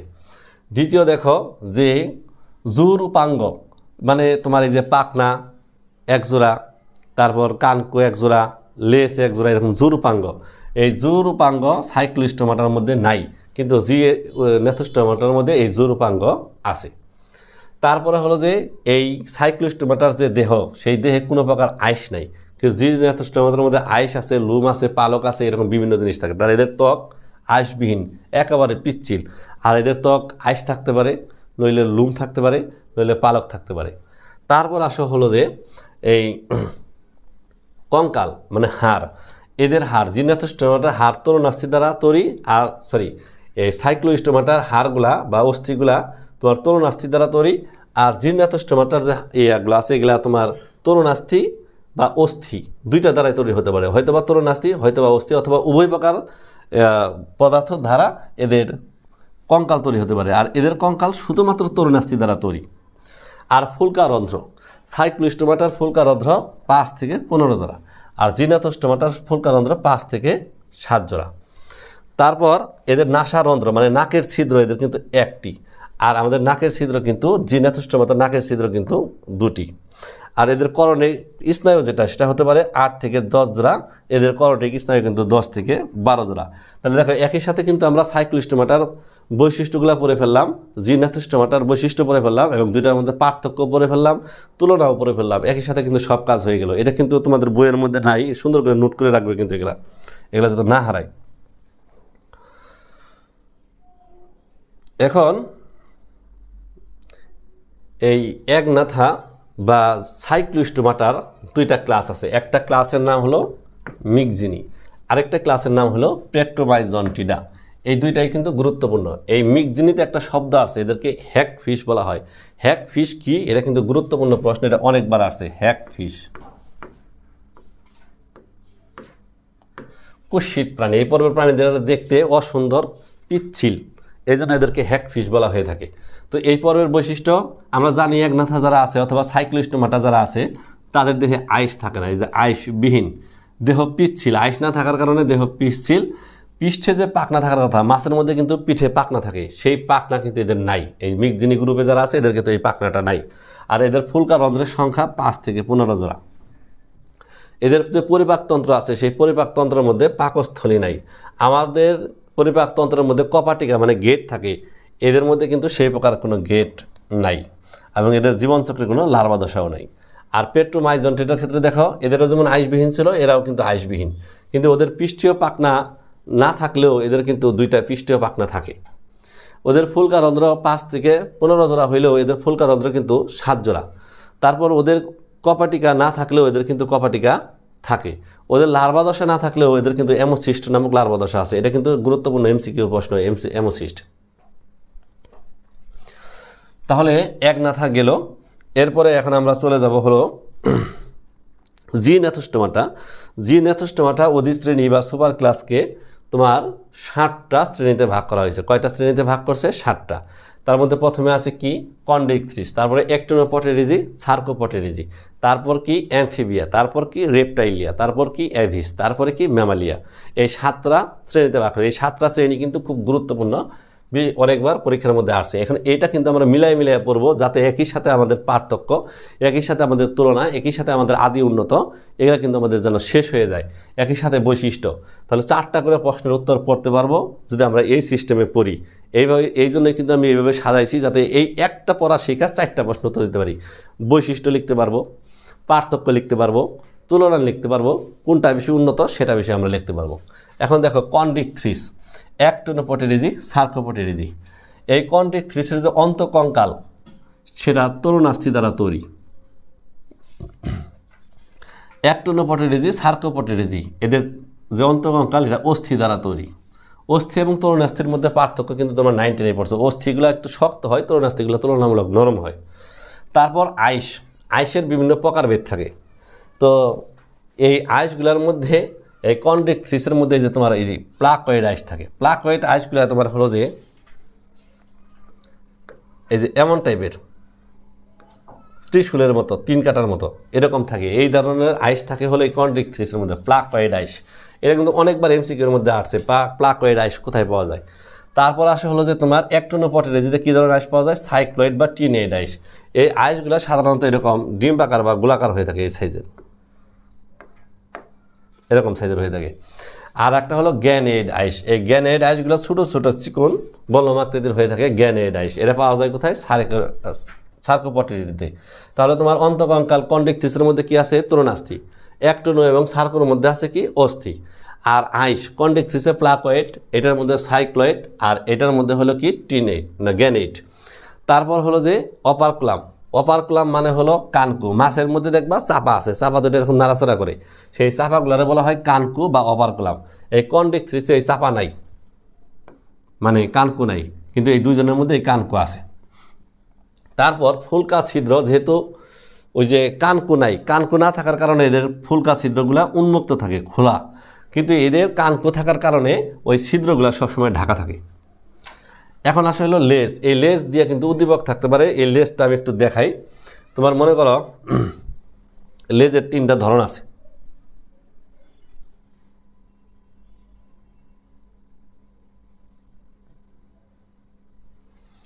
লেজের 3টা ধরন আছে। দেখো, একটা লেজ হলো এরকম, আরেকটা লেজ হলো এই সাইজ, আরেকটি লেজ হলো এরকম। পরীক্ষার জন্য কিন্তু খুবই গুরুত্বপূর্ণ, এই 3টাই কিন্তু উদ্দীপকে থাকবে। যদি লেজের 2টা অংশ এরকম যদি সমান হয়, দেখো এই অংশ সমান, তাহলে সেটা হবে যে হোমো সার্কেল। আর একটা ছোটো একটা বড় এমন যদি হয়, তাহলে সেটা হবে হেটেরো সার্কেল। আর যদি লেজের মাংসল অংশটুকু অনেক মানে অঙ্কীয় দেশ থেকে অনেক জায়গা জুড়ে অবস্থান করে, মানে পুরা লেজ জুড়াই যদি তোমার এই পাখনাটা অবস্থান করে পুচ্ছ পাখনা, তাহলে সেটাকে বলা হয় হলো যে ডাইফি সার্কেল। তো তোমার হলো যে কনডেক্স হেটারো সার্কেল, অর্থাৎ লেজের একটা অংশ ছোট একটা অংশ বড়। এই ছবি দেখে কিন্তু তোমার চিনতে হবে যে কোন শ্রেণীর কথা বলতেছে। তাহলে এদের হেটারো সার্কেল মানে একটা ছোট একটা বড়। এদের হলো হোমো সার্কেল অর্থাৎ দুইটা এরকম সমান। আর এদের হলো ডাইফি সার্কেল অর্থাৎ হলো মাংসল পিণ্ড সহ লেজ অবস্থান করে। তারপর দেখো পটকা। এই কনডেক্স প্রাণীর ভিতরে পটকা নাই, যে ভিতরে যে ফুটকার মতো থাকে, একটা ফুলকার মতো থাকে, সেটা কিন্তু কনডেক্স নাই। এই জন্য এরা কি সারা জীবন সন্তলনশীল থাকে, মানে সাঁতাররত অবস্থা থাকে, কখনো স্থির থাকতে পারে না, কারণ পটকা নাই। আর এদের পটকা আছে, এই জন্য দেহের বিভিন্ন গভীরতায় দেহকে ভাসতে এবং স্থির রাখতে সাহায্য করে। এদেরও কি আছে? পটকা আছে। তারপরে মনে করো যে এখানে উদাহরণ দিছে কনডেক্স উদাহরণ হলো যে তোমার হাঙ্গর, স্ক্লিওডন, ল্যাটিকাউডাস।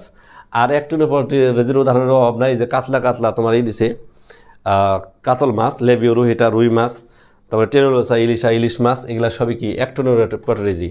এবং সার্কোপটেরিজিতে যারা আছে তারা হলো যে এখানে দিছে প্রোটোটেরাস।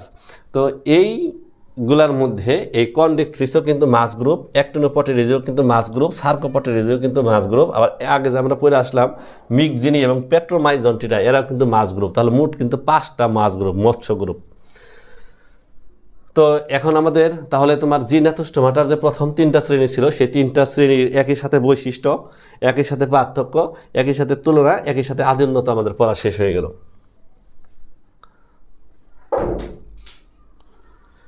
এখন আসো যে পরের অংশ, উভচর মানে অ্যামফিবিয়া।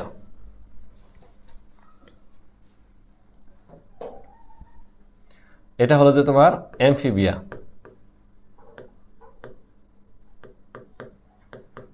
উভচর। এটা হলো তোমার রেপটাইলিয়া, সরীসৃপ। এটা হলো পাখি, এভিস। এটা হলো ম্যামালিয়া, স্তন্যপ্রাণী, ম্যামালিয়া।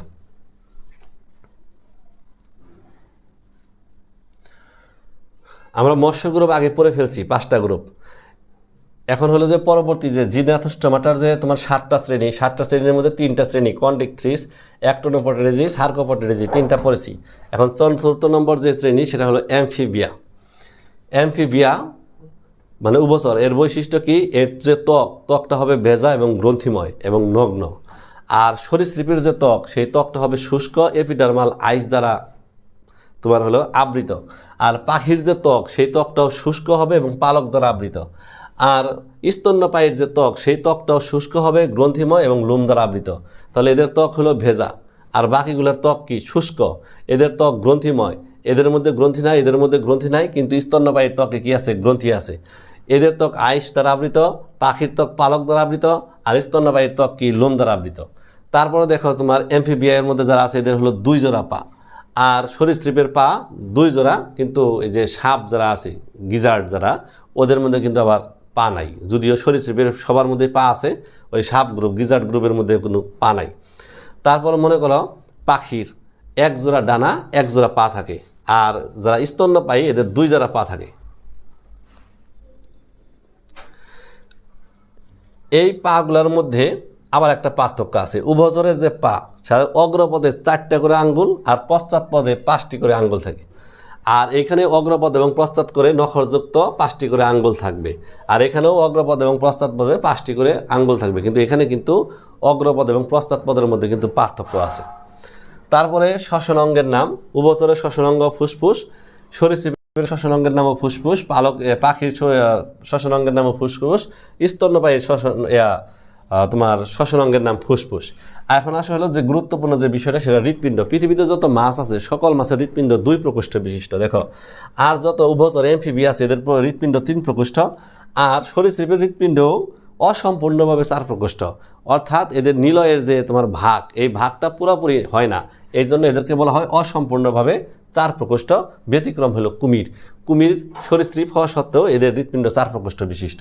পাখির হৃৎপিণ্ড 4 প্রকোষ্ঠ বিশিষ্ট, তোমার স্তন্যপায়ীর হৃৎপিণ্ড 4 প্রকোষ্ঠ বিশিষ্ট। আর রক্ত, রক্ত হলো যে উভচরের রক্ত শীতল, সরীসৃপের রক্ত শীতল, পাখি এবং স্তন্যপায়ী এই 2 জনের রক্ত হলো উষ্ণ। উভচর যারা আছে তাদের কর্টিক স্নায়ু 10 জোড়া, আর সরীসৃপ মানে রেপটাইলিয়া যে আছে তাদের কর্টিক স্নায়ু 12 জোড়া, এদেরও 12 জোড়া, এদেরও 12 জোড়া। এই হলো যে তোমার প্রধান প্রধান জিনিসগুলো। তাহলে এই ছক থেকে যদি আমরা পড়ি তাহলে সেই ক্ষেত্রে তোমার হলো যে একই সাথে বৈশিষ্ট্য, একই সাথে পার্থক্য, একই সাথে তুলনা এবং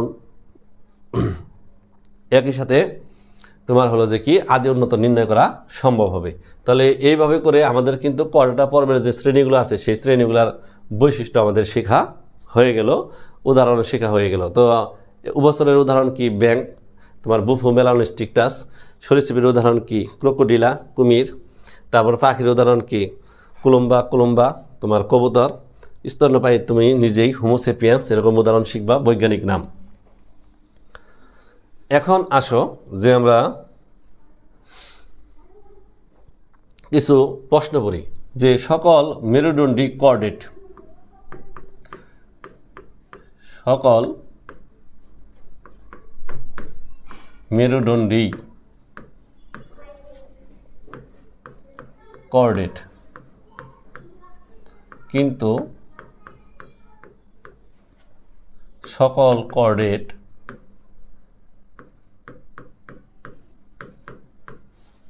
মেরুদণ্ডী নয়।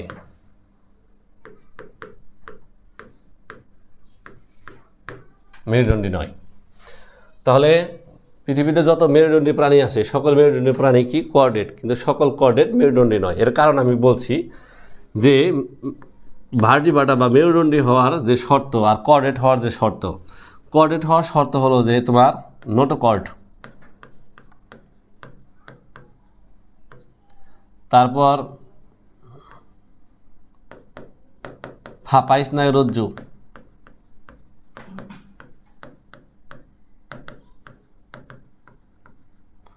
তারপর ফুলকারন্ধ্র।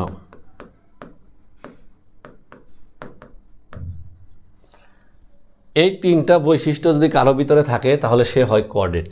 অর্থাৎ কর্ডেট হওয়ার তিনটা অনন্য বৈশিষ্ট্য: নোটোকর্ড থাকতে হবে ভ্রূণ অবস্থায় কিংবা সারা জীবন, ফাঁপা স্নায়ুরজ্জু থাকতে হবে ভ্রূণ অবস্থায় বা সারা জীবন, ফুলকারন্ধ্র থাকতে হবে ভ্রূণ অবস্থায় বা সারা জীবন। এই তিনটা বৈশিষ্ট্য যার মধ্যে আছে তারাই হলো কি? কর্ডেট। এই মেরুদণ্ডী প্রাণী যারা ছিল তাদের এই ভ্রূণ অবস্থায় নোটোকর্ড, ফাঁপা স্নায়ুরজ্জু, ফুলকারন্ধ্র ছিল, কিন্তু তারা যখন বড় হয়েছে তখন নোটোকর্ড মেরুদণ্ডে রূপান্তরিত হয়েছে, ফাঁপারও স্নায়ুরজ্জু মস্তিষ্ক এবং সূক্ষ্মাকাণ্ডে রূপান্তর হয়েছে, আর ফুলকারন্ধ্র তোমার হলো যে ফুসফুসে রূপান্তর হয়েছে। তাহলে তোমার মেরুদণ্ডী প্রাণীরা একটা সময় কি ছিল? কর্ডেট ছিল। সেই কর্ডেটগুলা পরবর্তীতে মেরুদণ্ডে রূপান্তরিত হয়েছে। আর কর্ডেট পর্বের প্রাণীদের এই তিনটা বৈশিষ্ট্য আছে, কিন্তু কখনোই সেটা মেরুদণ্ডে রূপান্তর হয় নাই। তাই মেরুদণ্ডী প্রাণীর একটা সময় কর্ডেট, পরে মেরুদণ্ডী হয়েছে, অর্থাৎ সকল মেরুদণ্ডী এই জন্য কর্ডেট। আর কর্ডেট যারা তারা মেরুদণ্ডী নয়, কারণ তাদের নোটোকর্ড কখনো মেরুদণ্ডে রূপান্তর হয় নাই, এই জন্য কর্ডেট হলারা কি না? মেরুদণ্ডী না। এটা কিন্তু গুরুত্বপূর্ণ প্রশ্ন, অনেক সময় 2 নম্বর, অনেক সময় 4 নম্বর দিয়ে আসে। তারপরে এখান থেকে তোমার হলো যে প্রশ্নর মধ্যে আর একটা আছে যে পাখিকে মহিমান্বিত সরীসৃপ বলা হয় কেন?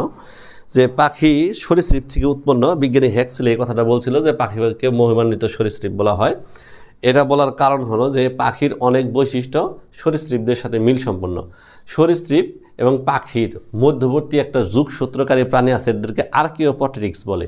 এই আর্কিওপটেরিক্সের কিছু বৈশিষ্ট্য পাখির সাথে মিল, কিছু বৈশিষ্ট্য সরীসৃপের সাথে মিল। তাই বিজ্ঞানীদের ধারণা সরীসৃপ থেকে আর্কিওপটেরিক্স হয়েছে, আর্কিওপটেরিক্স থেকে পাখি হয়েছে। এই জন্য পাখিকে মহিমান্বিত সরীসৃপ বলা হয়ে থাকে। তাহলে এই হলো যে তোমার আলোচনা। দেখো এখন আমি সিকিউতে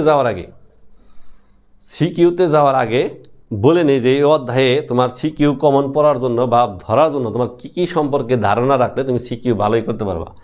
1 নম্বর হলো যে সিকিউ ধরার জন্য এই অধ্যায়ের যে বিভিন্ন পর্ব এবং শ্রেণী আছে তাদের যে প্রধান প্রধান বৈশিষ্ট্য আমি লিখে পড়াইলাম, এই বৈশিষ্ট্য মনে রাখতে হবে। এই বৈশিষ্ট্য মনে থাকলে তুমি উদ্দীপক ধরতে পারবে। 2 নম্বর, এই অধ্যায়ের যে বিভিন্ন প্রাণীর উদাহরণ আমরা পড়লাম সেই উদাহরণগুলোর বাংলা এবং বৈজ্ঞানিক নাম মনে রাখতে হবে। 3 নম্বর, এই অধ্যায়ের সৃজনশীল ধরার জন্য এই অধ্যায়ে যে বিভিন্ন প্রাণীর ছবি আছে সেই ছবিগুলো মনে রাখতে হবে, কারণ এই ছবিতে উদ্দীপক থাকবে। ছবি দেখে যেন তুমি চিনতে পারো এটা কোন পর্বের প্রাণী। বুঝতে পারছো? তাহলে এই কথাগুলা যদি তুমি মনে রাখো তাহলে এই অধ্যায় থেকে সকল প্রকার সৃজনশীল তুমি ধরতে পারবে। তারপর এই অধ্যায়ের যে পর্ব আছে সেই পর্ব থেকে তোমার কি প্রশ্ন আসবে, পর্ব থেকে তোমার প্রশ্ন আসবে, পর্ব বা শ্রেণী থেকে তোমার প্রশ্ন আসবে বৈশিষ্ট্য, তারপর আসবে পার্থক্য, তারপর আসবে তোমার তুলনা, তারপর তোমার আসবে হলো আদি উন্নত, তারপর তোমার আসবে গুরুত্ব। তাহলে প্রত্যেকটা পর্ব থেকে আমরা যদি এই কয়েকটা টপিকস টাচ করে পড়ি বা বুঝে পড়ি তাহলে আমাদের সকল সৃজনশীল এই অধ্যায় থেকে কমন পড়বে। তাহলে এই অধ্যায়ের উদ্দীপক ধরার জন্য এই বৈশিষ্ট্য, উদাহরণ এবং ছবি মনে রাখতে হবে, তাহলে তুমি এই অধ্যায়ে তুমি সৃজনশীল ধরতে পারবে। আর এই অধ্যায় থেকে কি প্রশ্ন আসবে সেই প্রশ্ন হলো পর্বগুলা বা শ্রেণীগুলোর বৈশিষ্ট্য আসবে, পর্ব বা শ্রেণীগুলোর মধ্যে পার্থক্য আসবে, পর্ব বা শ্রেণীগুলোর মধ্যে তুলনা আসবে, পর্ব বা শ্রেণীগুলোর মধ্যে কোনটা বেশি উন্নত সেটা আসবে, আর এদের অর্থনৈতিক গুরুত্ব আসবে। এই জিনিসগুলো তুমি যদি শিখো তাহলে এই অধ্যায় থেকে যে কোনো ধরনের সৃজনশীল তোমার আল্লাহর রহমতে কমন পড়ে যাবে। এখন এই আদি উন্নতর ক্ষেত্রে আমি একটা জিনিস টাচ দিয়েছিলাম যে হয়েছিল যে পর্বগুলোর নাম সিরিয়ালি মুখস্থ করতে হবে। সিরিয়ালি মুখস্থ করলে তুমি আদি উন্নত ধরতে পারবে, অর্থাৎ যে পর্বের নাম আগে সেটা আদি প্রকৃতির, আর যে পর্বের নাম পরে সেটা হলো কি উন্নত প্রকৃতির। যেমন ধরো সবার আগে কে আছে পরিফেরা, তাহলে এটা আদি। এরপরে কি আছে নিডেরিয়া, তাহলে সে আর একটু উন্নত। নিডেরিয়ার পরে কি আছে প্লাটি হেলমেন্থিস, সে আর একটু উন্নত। প্লাটি হেলমেন্থিসের পরে কি আছে তোমার হলো এই নেমাটোডা, সে আরেকটু উন্নত। এরকম সামনের দিকে যত যাবে তত উন্নত হবে, আর পিছনের দিকে যত আসবে তত কি হবে আদি প্রকৃতির হবে। কথা বুঝতে পারছো? আর আদি উন্নত নির্ণয় করার জন্য কিভাবে লিখতে হবে সেটা কিন্তু আমি বুঝাইছি ওই আগের ক্লাসে নগ্নবীজি এবং আবৃত্তিবীজি যখন পড়াইছি তখন কিন্তু বুঝাইছি। সেক্ষেত্রে আবারও বলি, যেমন তোমার আসলে হলো যে পরিফেরা পর্ব এবং নিডেরিয়া পর্বের মধ্যে কোনটা বেশি উন্নত, পরিফেরা নিডেরিয়া, পরিফেরা বেশি উন্নত নাকি নিডেরিয়া পর্ব বেশি উন্নত? এরকম প্রশ্ন যদি আসে তাহলে সেক্ষেত্রে ওই আগের মতোই যে পরিফেরা এবং নিডেরিয়া পর্বের মধ্যে কোনটি বেশি উন্নত তা নিম্নে বিশ্লেষণ করা হলো। এর মধ্যে প্রথম পয়েন্ট দিবা পরিফেরা পর্বের প্রাণীরা কোষীয় সংগঠন মাত্রার প্রাণী, কিন্তু নিডেরিয়া পর্বের প্রাণীরা টিস্যু সংগঠন মাত্রার প্রাণী, কোষ অপেক্ষা টিস্যু বেশি উন্নত। এরকমভাবে 4 থেকে 5টা যুক্তি উপস্থাপন করবে। তারপর নিচে লিখবে উপরোক্ত আলোচনা থেকে ইহাই প্রতীয়মান হলো যে পরিফেরা অপেক্ষা নিডেরিয়া পর্বের প্রাণীরা বেশি উন্নত, কারণ তাদের বৈশিষ্ট্য বেশি উন্নত। এইভাবে তুমি গুছিয়ে লিখলেই অল্প লেখায় প্রচুর নাম্বার ইনশাল্লাহ পাওয়া যাবে। এখন আসলে সিকিউ সলভের একটা ধারণা দিয়ে দিছি, এখন কিছু আমরা বোর্ডের কোশ্চেন সলভ করি, তাহলে আল্লাহর রহমতে আমরা পারবো। এখন দেখো এখানে একটা কোশ্চেন নিয়ে আসছি যে প্রাণী জগতের 3টি পর্বে রেশন প্রক্রিয়ার সাথে সংশ্লিষ্ট বৈশিষ্ট্য হলো শিখাকোষ। তাহলে 3টা পর্বের কথা বলছে, সেই 3টা পর্বের যে রেশন অঙ্গ সেই রেশন অঙ্গের নাম উল্লেখ করছে। প্রথমটা শিখাকোষ, তোমাদের কিন্তু এখন ধরা উচিত শিখাকোষ কোথায় পড়াইছিলাম প্লাটি হেলমেন্থিসে। তারপর কি নেফ্রেডিয়া কোথায় পড়াইছিলাম অ্যানেলিডার মধ্যে। কোথায় পড়াই কক্সাল গ্রন্থি কোথায় পড়াইছিলাম, সেটা পড়াইছিলাম হলো আর্থবোডা পর্বে। আর্থবোডা পর্বে কিন্তু শুধু মালপিজিয়ার নালিকা লেখা আছে, কিন্তু আমি পড়ানোর সময় কিন্তু আরও 3-4টা নাম বলছিলাম, আর ওগুলো কিন্তু নোট করতে বলছিলাম। এখন নোট না করলে কিন্তু আমার কিছু করার থাকবে না। তাহলে তোমার এই যে আমি বলছিলাম যে এই পর্ব এখান থেকে উদ্দীপক ধরতে গেলে বৈশিষ্ট্য জানা লাগবে। এই যে দেখো এই বৈশিষ্ট্য যার মুখস্থ আছে, যার জানা আছে, সে এই পর্বর এই মানে এখানে এখন পর্বগুলো সে ধরতে পারবে এবং তার উত্তরও করতে পারবে। তার শিখাকোষ প্লাটি হেলমেন্থিস, নেফ্রেডিয়া অ্যানেলিডা, কক্সাল গ্রন্থি আর্থবোডা। এখন দেখো সিলুম কি পড়াইছি, ভ্রূণস্তর বলতে কি বোঝা পড়াইছি, উদ্দীপকে উল্লিখিত প্রথম ধরনের কোষ, প্রথম ধরনের কোষ কি শিখাকোষ, উদাহরণসহ বৈশিষ্ট্য লেখাও। তাহলে তোমার এই শিখাকোষ কোন পর্বে পাওয়া যায় প্লাটি হেলমেন্থিস, তাহলে তার বৈশিষ্ট্য লিখবা 5টা লিখে দিছি, সাথে একটা উদাহরণ লিখে দিছি, সেটা লিখবা 3 নম্বর পাবা, 1 নম্বর কমাই দিব না। তারপর কি আছে যে উদ্দীপকে উল্লিখিত শেষ 2টি অঙ্গ বহনকারী মানে নেফ্রেডিয়া এবং কক্সাল গ্রন্থি যারা বহন করে তাদের মধ্যে তুলনামূলক বিশ্লেষণ করো। তাহলে ছক আকারে তুলনামূলকভাবে বিশ্লেষণ করবা নেফ্রেডিয়া কি অ্যানেলিডা আর কক্সাল গ্রন্থি কি আর্থবোডা। তাহলে তুমি বলবা যে নেফ্রেডিয়া পাওয়া যায় অ্যানেলিডা পর্বে আর কক্সাল গ্রন্থি পাওয়া যায় কোথায় আর্থবোডা পর্বে। নিম্নে 2টি পর্বের মধ্যে তুলনামূলক আলোচনা করা হলো। তারপর তুমি 1 নম্বর পয়েন্ট দিলা যে অ্যানেলিডা পর্বের প্রাণীরা দেহ নরম প্রকৃত খণ্ডায়নযুক্ত, কিন্তু আর্থবোডা পর্বের প্রাণীদের দেহ সন্ধি অঞ্চলায়নে বিভক্ত। তারপর হলো যে আর্থবোডা পর্বের প্রাণীদের দেহে তোমার সন্ধিযুক্ত উপাঙ্গ থাকলেও অ্যানেলিডা পর্বের প্রাণীদের মধ্যে সন্ধিযুক্ত উপাঙ্গ নাই। এদের রেশনাঙ্গ নেফ্রিডিয়া থাকলেও ওদের রেশনাঙ্গ কক্সাল গ্রন্থি। এই যে এই বৈশিষ্ট্যগুলা পয়েন্ট আকারে লিখে দিবা, তাহলে তোমার কি হয়ে গেল, এটার উত্তর যথার্থ হয়ে গেল। তাহলে 1 নম্বর সৃজনশীল গেল। তারপর দেখো আরেকটা সৃজনশীল দেখা, এখানে উদাহরণ নিয়ে আসছে, বাংলা উদাহরণ। হাঙ্গর, হাঙ্গর পড়াইছি কিন্তু কোন গ্রুপে পড়ছে, কন্ডিকথ্রিস। ইলিশ মাছ, এটা পড়াইছি কিন্তু কোন গ্রুপে পড়ছে, অ্যাক্টিনোপটেরিজি। তাহলে ইলিশের পরে যে গ্রুপটা আছে সেই গ্রুপের নামটা কি, সার্কোপটেরিজি, অর্থাৎ অ্যাক্টিনোপটেরিজির পরে কি আছে, সার্কোপটেরিজি। প্রাণী বৈচিত্র্যের সংজ্ঞা পড়াইছি, সিডোসিলোম মানে হলো যে তোমার ভ্রান্তসিলোম, সেটা আমরা পড়াইছি। উদ্দীপকের প্রাণী দুটি একই ধরনের নয়, কেন ব্যাখ্যা করো। তাহলে এখানে যদি প্রাণীর নাম দেওয়া আছে হাঙ্গর এবং ইলিশ, এই দুইটা একই ধরনের নয় কেন, কারণ এদের মধ্যে পার্থক্য অমিল আছে, মানে এদের বৈশিষ্ট্যের মধ্যে অমিল আছে। সেই অমিল বৈশিষ্ট্যগুলোকে আমি ছক আকারে দেখাই নাই, ওই ছক আকারের ওই বৈশিষ্ট্যগুলো লিখে দিবা, তাহলে এটার উত্তর হয়ে গেল। তারপর যুক্তিসহ আর চিহ্নিত স্থানে একটি প্রাণীর নাম লেখাও। তাহলে আর চিহ্নিত স্থানে একটা প্রাণীর নাম লিখতে বলছে যুক্তিসহ, খালি প্রাণীর নাম লিখলে কিন্তু হইব না। তো তোমার এখানে তোমার ল্যাটিমারিয়া আছে, এটার উদাহরণ, সার্কোপটেরিজের উদাহরণ। কেন সে তোমার এই আরের ভিতরে পড়বে, সার্কোপটেরিজের ভিতরে পড়বে, তখন তুমি কি করবা, সার্কোপটেরিজের বৈশিষ্ট্যগুলো লিখবা, লেখা বলবা এই ল্যাটিমেরিয়া, আমি এখানে যে প্রাণীটার নাম লিখছি ল্যাটিমেরিয়া, এর বৈশিষ্ট্যর সাথে সার্কোপটেরিজির বৈশিষ্ট্যের মিল আছে, এই জন্য এই ল্যাটিমেরিয়াকে সার্কোপটেরিজির অন্তর্ভুক্ত করা হয়েছে। কথা বুঝতে পারছো? এই হলো যে তোমার এই সৃজনশীলের উত্তর। এখন আসো, এখানে আরেকটা সৃজনশীল আছে, দেখা এখানে ছবি আছে, আমি বলছি ছবিতে উদ্দীপক থাকবে। এই দেখো রিং রিং দাগ, তারপরে মনে করো যে চোখ, চোখের ভিতরে মনে করো যে একটা কৃমি দেখা যাইতেছে, চোখের ভিতরে কৃমি হয়, লোয়া লোয়া, এটা নেমাটোডা পর্ব। এই যে ফিতা কৃমি, তোমার প্লাটিহেলমিনথিস পর্ব। এই যে মাছ, মাছের মধ্যে দেখা লেজ একটা ছোটো, একটা লেজ হলো বড়। তাহলে ছোটো যদি লেজ থাকে, একটা লেজ যদি একটা অংশ যদি ছোটো থাকে, একটা অংশ যদি বড় থাকে, তাহলে সেটা কি, হেটারোসাইকেল। আর উদাহরণ কি, কন্ডিকথ্রিস। তাহলে উদ্দীপকের জেড চিহ্নিত প্রাণীটির শ্রেণীতাত্ত্বিক বৈশিষ্ট্য লেখা। তাহলে শ্রেণীতাত্ত্বিক বৈশিষ্ট্য, তার মানে কন্ডিকথ্রিসের বৈশিষ্ট্য লিখতে হবে। উদ্দীপকের এক্স ও ওয়াই চিহ্নিত প্রাণী দুটিকে শ্রেণী বিভাজনীয় বৈশিষ্ট্যের আলোকে তুলনা করা। আবার সেই তুলনা আসছে, অর্থাৎ প্লাটিহেলমিনথিস এবং নেমাটোডা পরের মধ্যে তুলনা। ওই যে একটার দেহ চ্যাপ্টার, একটার দেহ নলাকার, একটার দেহে মনে করো পরিষ্টিকতন্ত্র সম্পূর্ণ আর একটা অসম্পূর্ণ, ওই যে ওইভাবে তুলনা করে লিখে দিবা, তাহলে এই আল্লাহর রহমতে হয়ে যাবে। তাহলে এগুলা ছিল সৃজনশীল সম্পর্কে একটা মোটামুটি ধারণা। অন্যান্য টেস্ট পেপারের যে সৃজনশীল আছে অবশ্যই প্র্যাকটিস করবা, গাইড বইয়ের সৃজনশীল প্র্যাকটিস করবা, তবে গাইড বইয়ের সৃজনশীলের উত্তর, টেস্ট পেপারের সৃজনশীলের উত্তর মুখস্থ করবে না। ও এখানে আর একটা সৃজনশীল আসলো, এখানে দেখো উদাহরণ দেওয়া আছে, ফিতা কৃমি, গুল কৃমি, রুই মাছ। প্রজাতির সংজ্ঞা দিছি, দ্বিস্তরী ত্রিস্তরী প্রাণীর পার্থক্য দিছি, পড়াইছি। উদ্দীপকে পি কিউ আর প্রাণীদের মধ্যে সিলোমের ভিত্তিতে শ্রেণীবিন্যাস রয়েছে। তাহলে এই যে আমরা যে সিলোমের উপর ভিত্তি করে প্রাণী জগৎকে 3 ভাগে ভাগ করছিলাম, সেই সিলোম দিয়ে এদেরকে ভাগ করতে হবে। কিভাবে ভাগ করবা, ফিতা কৃমি, প্লাটিহেলমিনথিস, এদের মধ্যে সিলোম নাই। কেন নাই? কারণ এদের যে ফাঁকা স্থান সেটা কি, প্যারেনকাইমা টিস্যু দ্বারা পূর্ণ, এই জন্য এরা সিলোমবিহীন প্রাণী। গুল কৃমি, এরা কি, সিডোসিলোমযুক্ত প্রাণী। কারণ কি, কারণ এদের দেহের যে ফাঁকা স্থান, সেই ফাঁকা স্থানের মধ্যে পেরিটোনিয়াম পর্দা নাই, এই জন্য এরা সিডোসিলোমযুক্ত প্রাণী। রুই মাছ, এরা প্রকৃত সিলোমযুক্ত প্রাণী। কারণ কি, কারণ এদের দেহের যে ফাঁকা স্থান, ফাঁকা স্থানটা তোমার পরিপূর্ণ ফাঁকা, পেরিটোনিয়াম পর্দা দ্বারা আবৃত, তরলে পূর্ণ, এই জন্য এটা কি, প্রকৃত সিলোমযুক্ত প্রাণী।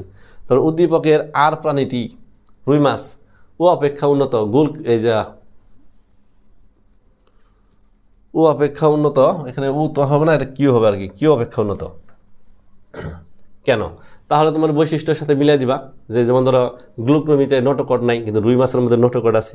গ্লুক্রমিতে তোমার ফাঁপা স্নায়ুরজ্জ নাই, কিন্তু রুই মাছের মধ্যে ফাঁপা স্নায়ুরজ্জ আছে। এই সকল বৈশিষ্ট্যের কারণে কি হবে, রুই মাছ বেশি উন্নত হবে। তাহলে এগুলা হলো সৃজনশীল। আরও একটা সৃজনশীল, সেটা কি আসছে, যে নেমাটোডা, তারপরে কি আসছে পি, তারপরে কি কিউ, তারপরে কি আর্থবোডা। তাহলে নেমাটোডার পরের পর্বের নাম কি, মুলাস্কা। মুলাস্কার পরের পর্বের নাম কি, অ্যালেনিডা। অ্যালেনিডার পরের পর্বের নাম কি, আর্থবোডা। তাহলে এইভাবে আমরা পর্ব ধরব। বৈশিষ্ট্য লিখতে বলছে, বৈশিষ্ট্য লিখে দিছি। তারপরে বৈসাদৃশ্য মানে পার্থক্য আলোচনা করতে বলছে, পার্থক্য আকারে এগুলো আমরা পড়াইছি, ওই শোক আকারে পার্থক্যগুলো লিখে দেবা, তাহলে উত্তরগুলো কমপ্লিট হয়ে যাবে। এখন দেখো এমসিকিউ টাইপ। এমসিকিউর জন্য আবার আমরা বলি যে তোমাদের আমি একটা এমসিকিউর একটা নোট দিছি, সারসংক্ষেপ নোট। ওই নোটটা ভালো মতো প্র্যাকটিস করতে পারলে, বুঝা পড়তে পারলে, আল্লাহর রহমতে এখান থেকে তোমার অ্যাডমিশন এবং এর জন্য 80% সৃজনশীল কমন পড়বে বোর্ড পরীক্ষার জন্য। আর আমি সবসময় বলি যে বইয়ের মধ্যে যে মোটা মোটা হরফে লেখা থাকে বোল্ড অক্ষরে, ওই কথাগুলো পড়বা, তাহলে এগুলো কমন পড়বে।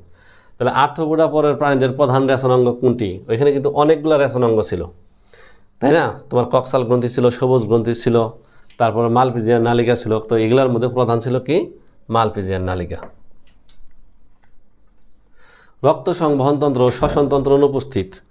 রক্ত সংবহনতন্ত্র ও শ্বসনতন্ত্র অনুপস্থিত হলো যে তোমার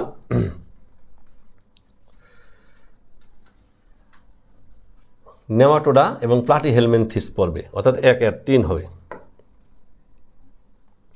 এভিস শ্রেণীর বৈশিষ্ট্য উষ্ণ রক্ত বিশিষ্ট, এটা আমরা পড়ে আসলাম। দেহ পালকে আবৃত, এটাও পড়ে আসলাম। এবং অস্থি বায়ুপূর্ণ, এই যে পাখি যে আকাশে উড়ে, এই উড়ার কারণ হলো এদের যে অস্থি, স্পঞ্জি অস্থি, ফাঁকা অস্থি, এখানে বায়ু দ্বারা পূর্ণ থাকে, যে কারণে তাদের আকাশে উঠতে সুবিধা হয়। তাই উত্তর হবে কি 1, 2, 3। কোন প্রাণীতে প্রতিপ্রূপান্তর ঘটে? কিছুক্ষণ আগে এটা আমি দেখাই আছি যে প্রতিপ্রূপান্তর ঘটে, সেটা হলো কোথায়? ইউরোকডাটা পর্বে। ইউরোকডাটা পর্বের উদাহরণ ছিল কি, মানে তোমার শ্রেণী ছিল কয়টা? 3টা। এর মধ্যে যে অ্যাসিডিয়াসিয়া ছিল সেইখানকার উদাহরণ ছিল অ্যাসিডিয়া মেন্টুলা। তাহলে অ্যাসিডিয়া মেন্টুলা এটা হলো কি ইউরোকডাটা পর্বের প্রাণী। আর ইউরোকডাটার পর্বের প্রাণীতে কি দেখা যায়? প্রতিপ্রূপান্তর দেখা যায়। কোন পর্বের প্রাণীতে র্যাপটিডিফর্ম লার্ভা দশা পাওয়া যায়? এই র্যাপটিডিফর্ম লার্ভা দশা পাওয়া যাবে হলো যে তোমার প্লাটিহেলমিনথিসে, সম্ভবত একটু। ওরিও ক্লিভেজ দেখা যায় কোন পর্বে? এই যে কিছুক্ষণ আগে আমরা এটা উদাহরণ সহ পড়াইছিলাম, এটা কি তোমাদের মনে আছে নাকি যে ওরিও ক্লিভেজ কোথার মধ্যে পাওয়া যাবে? আর্থ্রোপোডা পর্বে। তারপর দেখো কোন পর্বের প্রাণীতে, এটা তো বললামই, সিলুমবিহীন প্রাণীদের পর্ব কোনটি? তো সিলুমবিহীন পর্ব তো 3টা, পরিফেরা, নিরেডিয়া, প্লাটিহেলমিনথিস। তাহলে এই প্লাটিহেলমিনথিস কি? সিলুমবিহীন পর্ব।